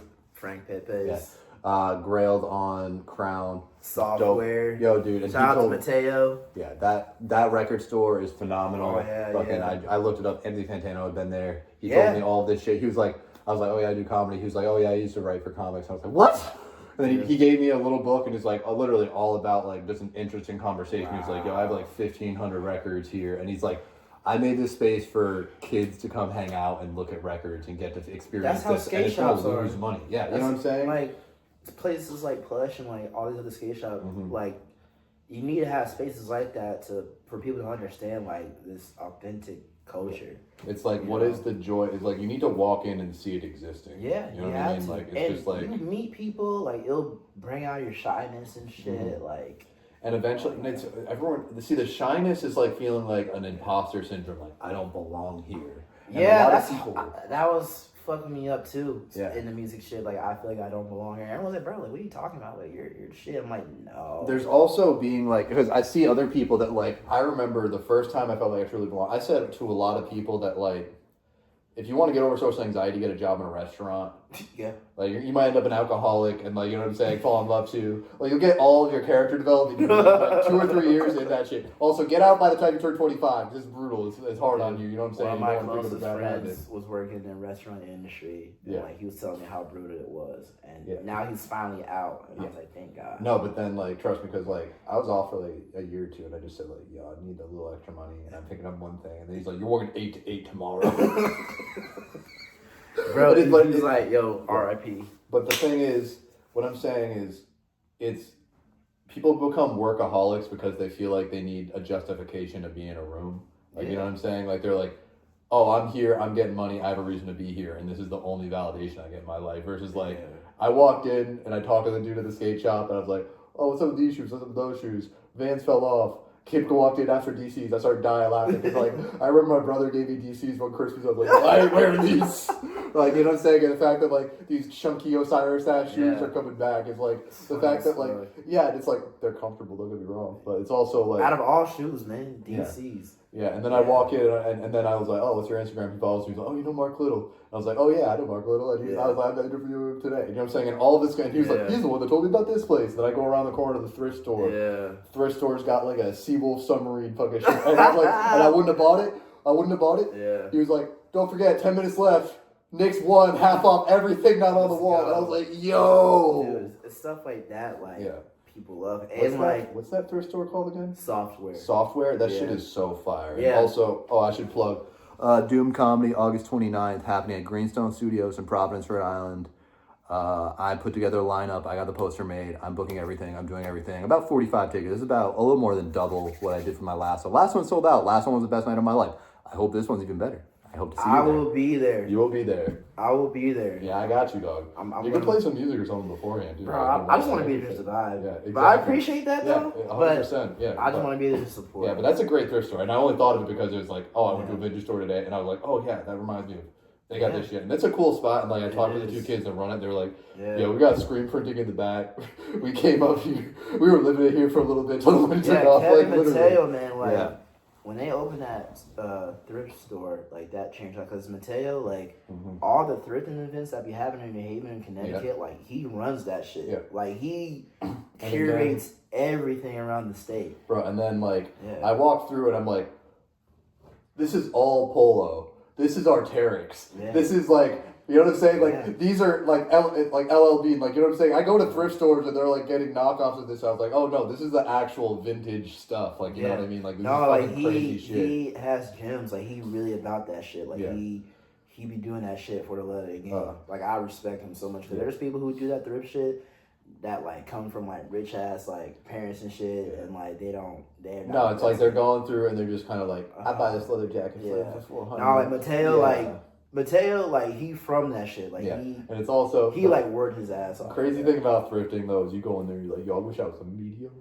I wish if I could fit this extra small, my life would be so different. Like, you know what I'm saying? And that's, like, the fun of it, too. I only bought a handful of thrift stuff. Not that much, I feel like, because, you know, I feel like I'm not tapped in. But when I see some shit, I'm like, damn, that shit kind of hard. No, there's a big conversation about it being sustainable fashion, too, because, like, I would be real, bro. As a grown-ass man, I plan on shopping at Uniqlo for, like, the rest of my life. Like, I don't want anything crazy. Like, it'll be, like, Uniqlo, LL Bean sweater, and then, like, New Balance shoes. Like, you know the same way. Like, I would shop there, or, like, I'm going to Old Navy. I'm buying cool-ass pants. Yeah, exactly. Like, I'm trying to... I can't play this game of, like, I'm glad I never bought an expensive pair of shoes. Like, the fact that... I'm like, I'm not gonna lie, I want an expensive pair of shoes. Like, damn. Like, it's also a new video game comes out every 2 years. Every 2 years, there's one video game that I'm like, yo, I want this. Yeah. Yo, low key, like this would change. I gotta ask you a question. Yeah. Are you gonna get GTA 6? No, I'm a grown ass man. I have a personal relationship with video games where I'm like, yo, every time I had a good opportunity with comedy, Elden Ring came out. Or I started playing Dark Souls 3. Let's go. And that's 200 hours of my life. Let's go. Right in there. You play the Soulsborne games? Dude, they're hard. Oh my god. They're hard. Dude, no. Dark Souls 3 is the best game I've ever played. Dark Souls is fucking fire, bro. No, it's like, I'm playing through a storybook. Yeah. And it's like, also, I felt mad corny as a child when I was like, yo, dragons and swords and knights. I was Man, like, yo, that this shit is hard as fuck. That shit ain't corny, It's bro. the coolest thing ever. And I then I was like, play RuneScape all the time. yeah. And then I was like, oh, RuneScape is low key. That shit goes to RuneScape's cooler than World of Warcraft. I think World of Warcraft is a little too cartoony. But, I agree. and again, but the thing was, I was like, yo, I can't let girls or anyone know I like knights and dragons and shit. You know how many girls' houses I've gone to and they're like, yo, dragons are so cool. Yeah, I'm like, you know what I'm saying? Like, if I just accepted that part of myself and been open with it, like how much more life. A lot of people don't know this about me, but Yeah. I've collected a shit ton of comic books majority of my life. I have like hundreds in my closet right now.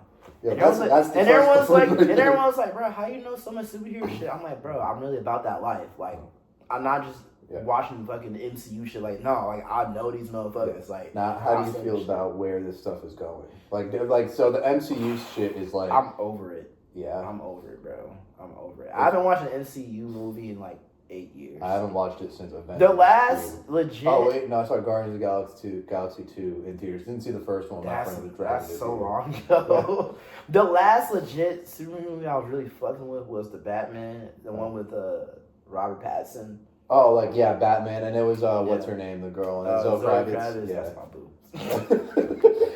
Anyway. But Robert Pattinson's an interesting take on that. Like, okay, Twilight Boy, what you want to do? And then he's like, I'm Batman now. Bro, he's a good actor. Yeah. Like, but I just miss like the grittiness of like the early Batman Begins. Batman Begins was insane. The OG Daredevil with was it Ben Affleck that played OG Daredevil? Yeah. That shit was what? Yeah, but went crazy. The TV show Daredevil on like Disney on Netflix. Yeah, Netflix or whatever is 10 times better than that. Because it's like super grit. Mm-hmm. It's like for like the hardcore fans. Yeah, exactly. Like, it's for like the people. Yeah, because those were like middle of the ground things, like the old Punisher movie. Yeah. Like, you know what I'm saying? It was an edge, but like it's not like The Boys where it's getting all the way to like super edge crazy. I hate The Boys. I used to fuck with it, but I hate it because I feel like it's just gore porn at this point. It's shock. It's just like fucking Black Mirror getting weird. Yeah, you know what I'm saying? Even like, their comics were pretty fucked up. Yeah. And I'm just like, bro, like Robert Kirkman, like you need to go to therapy. Yeah, you like Invincible? Yeah, Invincible I fucked with heavy. Invincible was good. I was big into. I watched the animated Spawn. I didn't watch the live action shit. Spawn was really good.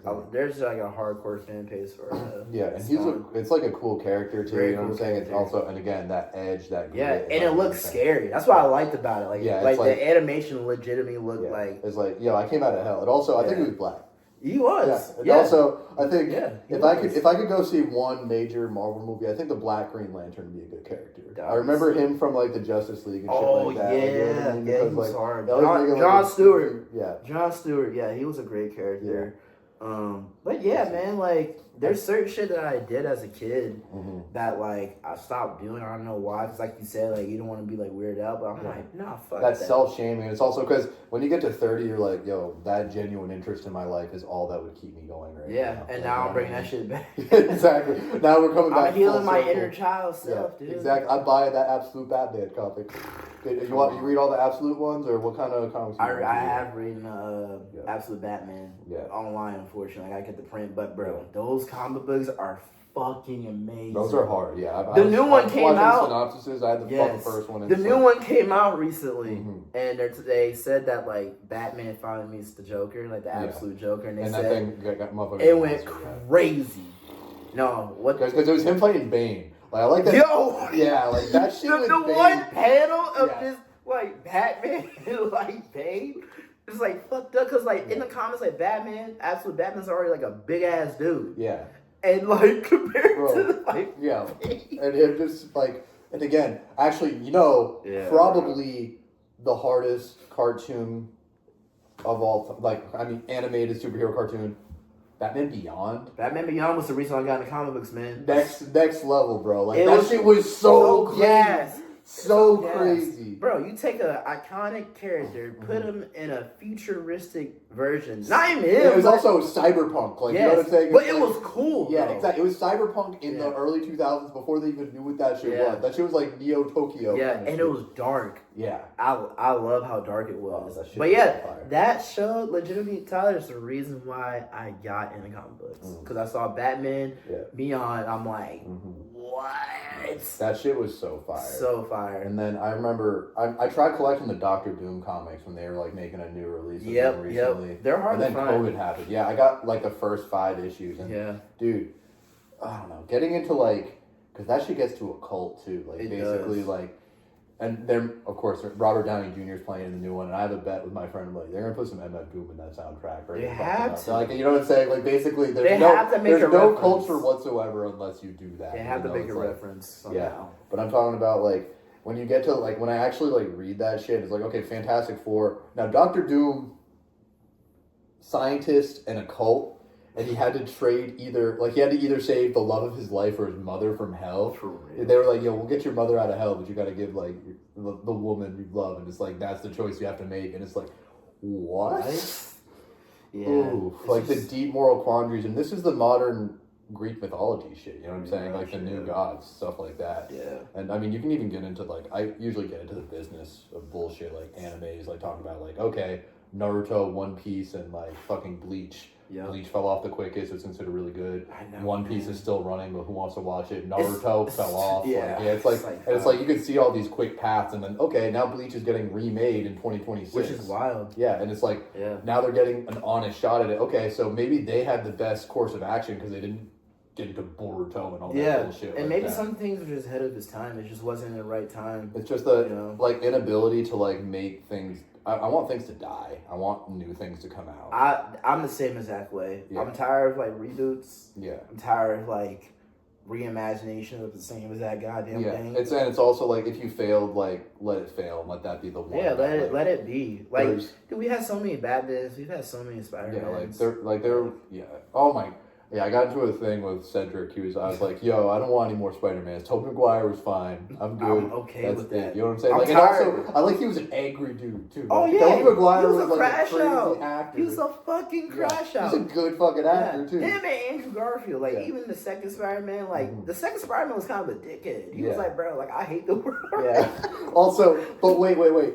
Nah, it was a Green Goblin, and James Franco was in that movie. But like, wait. We're growing up with this. James Franco made Pineapple Express, and he's like some theater kid. Wait, he's the villain?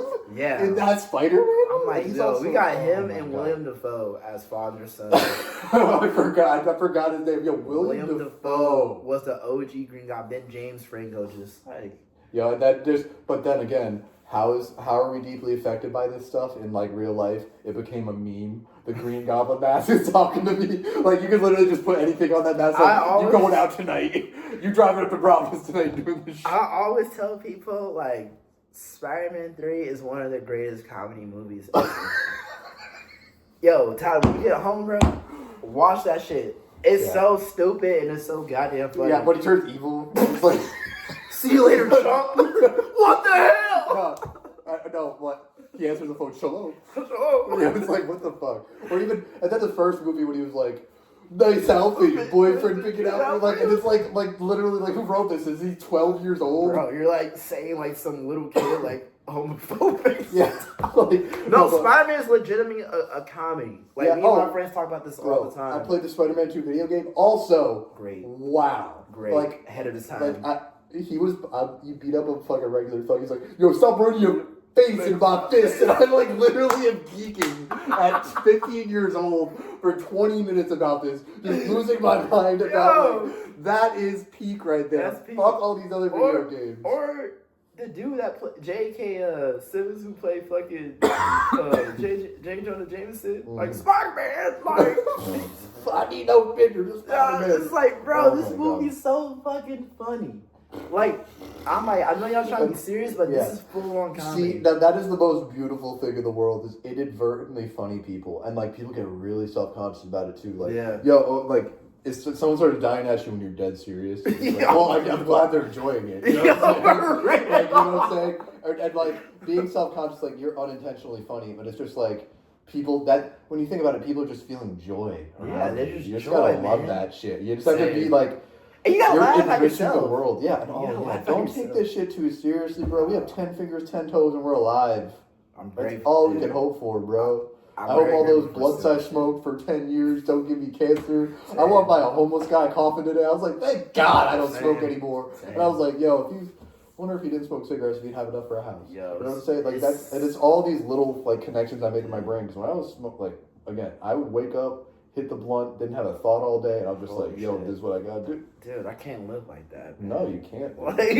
No, but again, and you know how long it took me to evolve past that and realize, like, wait, I'm escaping reality, and reality is the only place you can actualize your dreams. Like, and you know what I'm saying? And people are like, they make it look big and abstract. They do. They make it seem like your dream's not feasible. You need to do this, this, and that. But in all reality, music can be whatever you want it to be. Yeah. Comedy can be whatever you want it to be. Yeah. You can make a skit on TikTok. There are fucking insurance brokers that make one funny skit on TikTok that's funnier than anything I will ever see in my life. Or like Drewski is the best comic of our generation in full white face at NASCAR. Dog. Like literally. The fact that people thought that shit was real. No. It's so insane. But even just the minute details of like, okay, we see comics in the early 2000s doing blackface.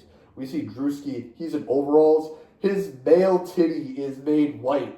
Like, you know what I'm saying? Like, he's fully whited out like the dude from Arrested Development that went blue. Dude, Drewski is always ahead. Could have been. Like, yeah, that guy is...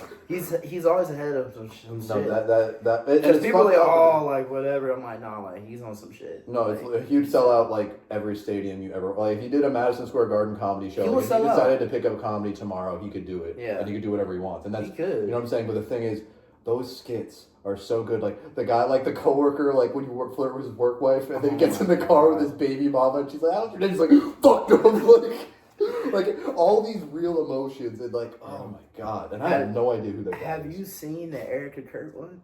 No. You haven't seen it, Erica? No. When we finish this podcast, bro. Yeah. Go to the Erica Kurt Drewski. He did the white face Erica Kurt, like full on like makeup. Hair, like mannerisms. Tyler, you have to watch it. It's fucking crazy. I'm like, Drewski's goated of our generation. Again, he's the number one. And it's even like, he does the fake American Idol of could have been, like, whatever. Like, people think that shit's so real. No, I know, but like going to every city. But when I think about it, like, okay, so he made this medium. He's doing his own American Idol, America's Got Talent kind of thing. But wait for it. The peak of comedy right now is a guy that ripped off American Idol doing Kill Tony. Like a panel of like, you know what I'm saying? And these people aren't even, like, you know what I'm saying? They themselves, they bring in great guests and things like that. But like, we didn't want to hear like Randy Jackson sing. We didn't want to hear Simon from American Idol sing. No, your job is judgment. Yeah. And like, you're creating, and it's just so crazy that like, and also being respectable in the vein of being able to judge people. Because I'm going to ask, how you feel about, like, the whole Kill Tony, like, that Austin scene type shit? Joe Rogan's an interesting dude. He's cool. He's very Like, interesting. like the father of podcasting. Like, you can say Mark Maron did podcasting, but, like, I will tell you, like, the saddest part of my life is when I was listening to Joe Rogan, like, every day. You know what I'm saying? A lot of people are like that. A lot of people are like it's like, because it's a lonely thing, but it's also, like, having that basic learning when you're in a lonely place is good. His comedy is not up to par, but he showed me, he built a doorway for me to get to like Joey Coco Diaz and like all these other guys, and opened the door for like Dave Attell or like all these other people. So like he was sort of a good intermediate thing. Like he's nobody's favorite comic, but he created a place for them to be. Yeah. And also Pat O'Neill, biggest comic out of Rhode Island. I used to see him at the open mics like 3-4 years ago. You seen him on the Kill Tony shit, bro? A couple times. Yeah, so he got up there and he just like speed ran that shit. And it's like, okay, so I'm glad that lane exists because I literally met a dude that literally went there and speed ran it, and he's like wicked successful, and he's like, you know what I'm saying? He just got, and motherfucker made it. He made it. I always thought he was funny. He made like, you know what I'm saying? Like saying like weird, like, you know what I'm saying? And like saying crazy shit. He's crazy. He's out there, but it's also like he made it, and okay, I'm glad that door exists for him to go through. But like, I feel like people either fuck with that whole scene or people don't fuck with it. Yeah, like obviously I know why people don't fuck with it because they be saying some crazy ass shit. Yeah, I mean, there's people who are in that scene that don't be on that. But it's also like saying like, I'm okay that lane exists. I would rather like if I could just not do, like, everyone says get on Kill Tony. This is like all you want to do as a comedian. I'd like rather go do shitty bar shows across the country, making just enough to survive, and like that's how I feel about the music shit, bro. Yeah, like dude, I was in Hartford today because I'm doing a show. Like I should be leaving soon to go to the show. But like I literally just toured out in Hartford, Connecticut, and I was like, yo, I love getting out of my hometown. I could go to Cleveland, Ohio. I could go to Cincinnati. I would be happy in these shitholes. Like, I don't need to do this. And all that is supposed to be a medium to get there. Of course. And it's also like, and again, like, Sam Talent's a great comic. I love, like, but it's like, Eddie Murphy's like one of my favorite comics of all time. Eddie Like, Murphy's my favorite of all time. Yeah, he's like, dude, it's either him or like Bernie Mac. I still haven't listened to Bernie Mac stand up. Bernie Mac. His TV show is good. I love Martin's TV show is good. It's Derek, just like, for those type of comics, they're really good at like physical, like emotion, like movement. I'm gonna take it back real quick. Tracy Morgan and Cat Williams. Dude. I listened to Pimpedelic, bro. And oh my god, where he cuts into podcast interviews, lo-fi beats, and then into like 5-minute skits. I did. In what year? 2009 you were doing this, bro? And like also saying at the same time, I'm gonna get more money, I'm gonna change more. Like, and also dude, Cat Williams, I feel like people would give him a bad rep because he's had his, tough times, but he was the fucking dude. Also, he had the biggest podcast of all time. Like 2 years ago, like on this, and he was like, "He Diddy's gonna ask you to party, and you gotta say no." And it's like, and then the fact that he like called that shit out and that shit came true, like he's tapped in. Like the fact he was like, I pay for knowledge and I know things. I never want to get my booty touched and I never want to wear a dress. I made it in this shit. You know what I'm saying? Dude. And it's like, wow. And again, Joe Rogan, not the best comic of all time. When Cat Williams goes on to that, and Joe Rogan's like, why do black people smoke Newports, Cat Williams? He's like, Joe Rogan, I know that sounds racist to a lot of people, but I know that where it's coming from with you, I need to explain it and understand objectively that we enjoy potency and things. Like, and it's like, literally, and but the fact that like he's so articulate and he has a stage there. Yeah, that's why I tell people he's very articulate when he talks about there's layers to like, oh my gosh, what he's talking. Like he talks about America and black culture and again in a very unique way. I feel like him and Chappelle are different. Yeah, I mean Chappelle is also. He went on his own vision quest, you know what I'm saying? I agree. And he also had but again, what were we talking about? JPEG Mafia getting hit with that beam of the spotlight of success. That's what happened with and that's what happened with Chappelle. And like still to this day, it's like he'll go up and he'll do like 2 hours of comedy at a club and just knock it out. Like, exactly. Whereas suppose like Cat Williams, like how you said before, just his way at attacking things in a different perspective.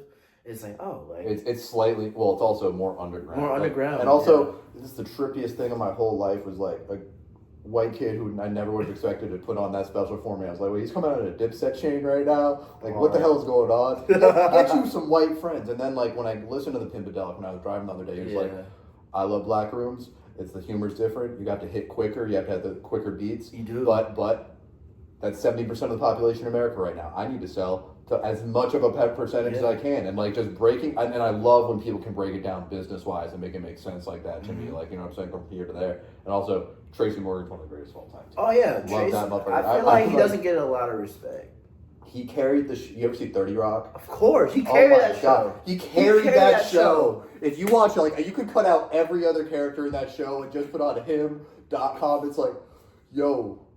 Weird, we eat birds. Like, oh my god, I'm like, nah, that was Tracy Morgan. Yeah, it was like they put the white woman in front. It's like they say every successful campaign, you put the marketable person in front, and then you have the real fucking person swinging their dick around. It was Tracy Morgan show. Because that's the reason why I watched that show, because of him. Because I'm like, yo. And then who's Alec Baldwin? You know what I'm saying? Right. Like, who the fuck cares? But again. And Donald Glover, aka Bino, like he wrote for them. No shit. He wrote. I had no clue a lot of that material. Like Atlanta was such a good show. That's one of my favorite shows. I love that show. The last episode where they're at the sushi restaurant, they're looking across the Popeyes, and the guys. But again, and Darius saves them. But remember, Darius, I was saying, like, people can't distinguish narratives from real life, and yes. he's literally living a fantasy in real life, and oh my god, that's Atlanta. I'll tell people is the black Twin Peaks.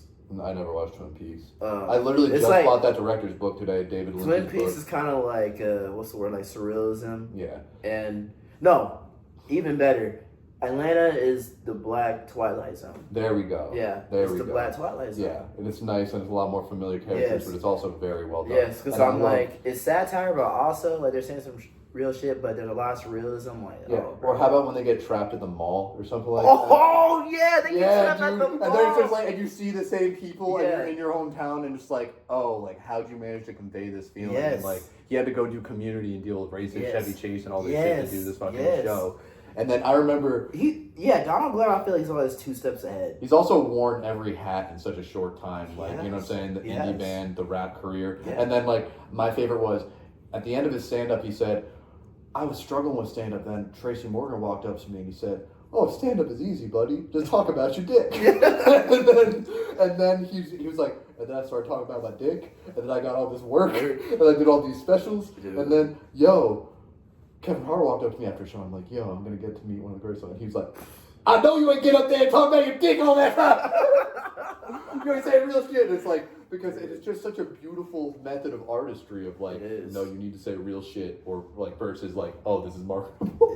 What can I get? Like, oh, I could get paid to just like dance on TikTok all day, but like, what am I saying? What am I saying? Like, what am I conveying to not only for people but for myself? I loved. I don't know if you saw the show Man Seeking Woman. It's kind of hard to find right now. But No, Eric Andre's in that. That's No. one of my favorite shows, also. But it has those active hallucinations, the surrealism that like.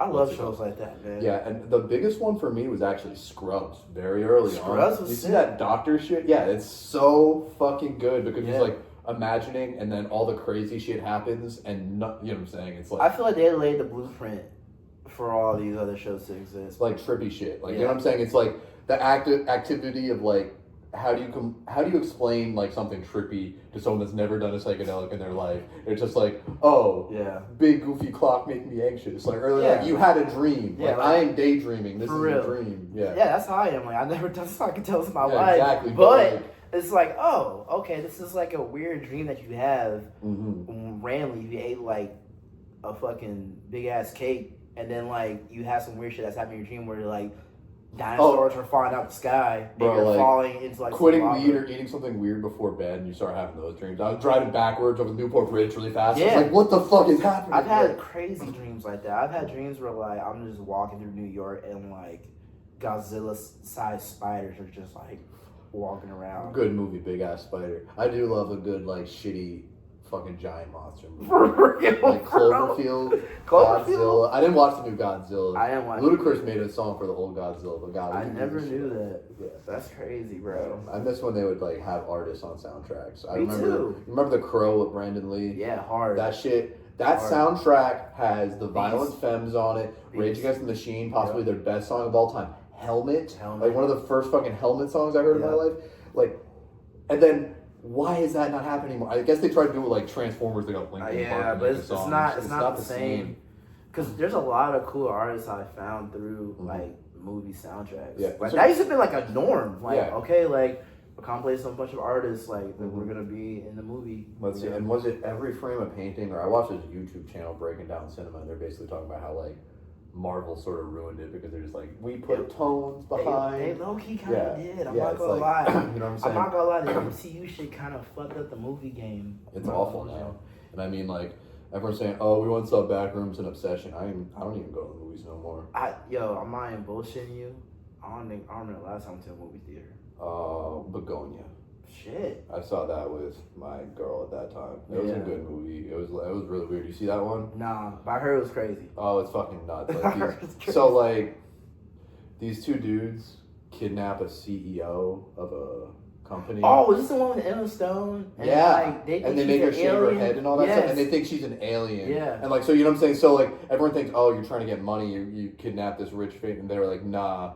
And like, and of course, like before that even gets weird, they're like, before we do this, we need to be completely clear-minded, so they chemically castrate themselves. Right. It's like, what the fuck is going on? Yeah. And then you can't tell if it's not ruin it. You know what I'm saying? You can't tell like who's right and Who's wrong? That type It's of like, ordeal. what the fuck is going No, on? I've heard. That was some that heavy was shit. crazy. That was a good one. Yeah. Yeah. I like movies that are weird like that. But like I said, I don't know if I'm gonna see Obsession or Backrooms. I don't know. I don't see Everyone's it. like going crazy. It's about the it. same thing, and also I kind of reject things that are like shoved down my throat a little Same bit. here. You know what I'm I mean? like, don't force it. Like don't like if I like see the trailer and it's okay. Also, every trailer shows you the whole fucking movie now. Yeah, which is a bummer. I miss It the was mysterious Like I miss making a movie in my head, going there, and it not being the movie in my how's head. gonna pander, you know? Yeah.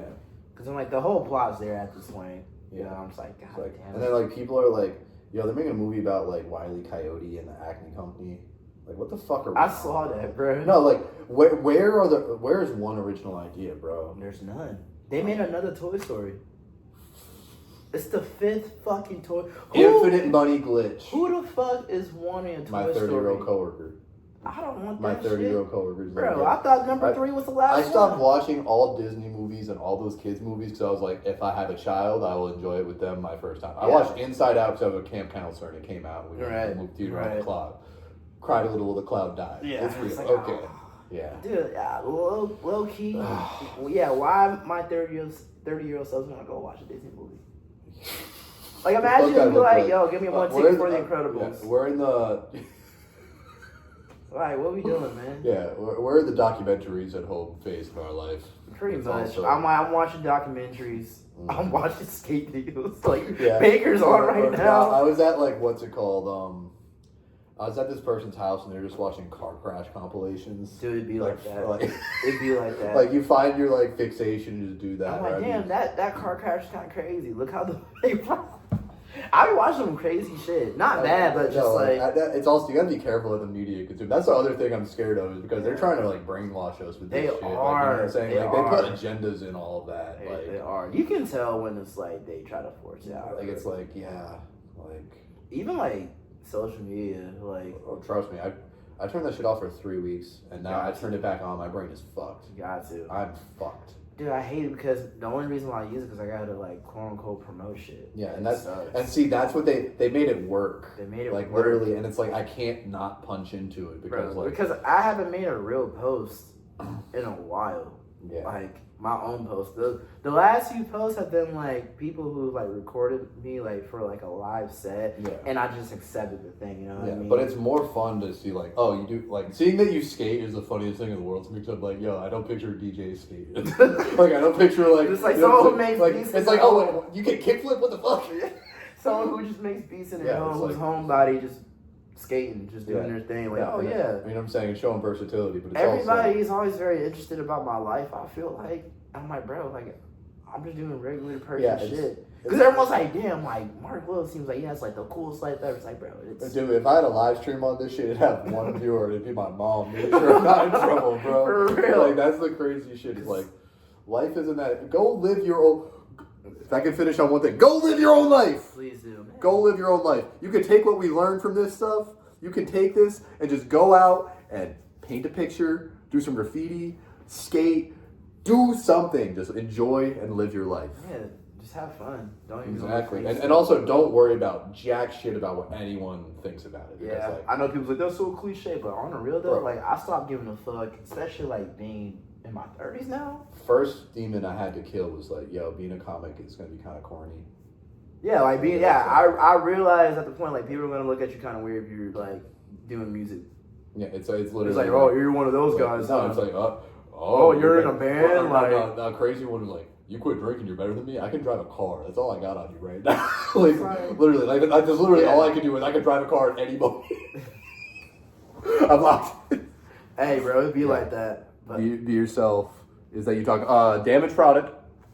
Marklittle. Yes. And Hashima's coming out soon. Yeah. Doom Comedy, April. I hope it's 29th. I hope I'm not misquoting. 28th or 29th is Saturday. August. God damn it. See, you're good at this shit. Check that out. Mohegan Sun, July 23rd. Bringer show. Show up to that too if possible. I'm going to put the links here because I'm learning the video. Somewhere in the atmosphere.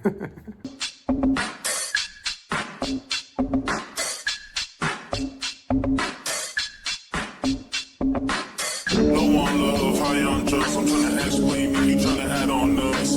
Never really know when enough is enough. I can tell by the boost come a lot of the club. I don't got a nice way to say this. Got love for you, but I'm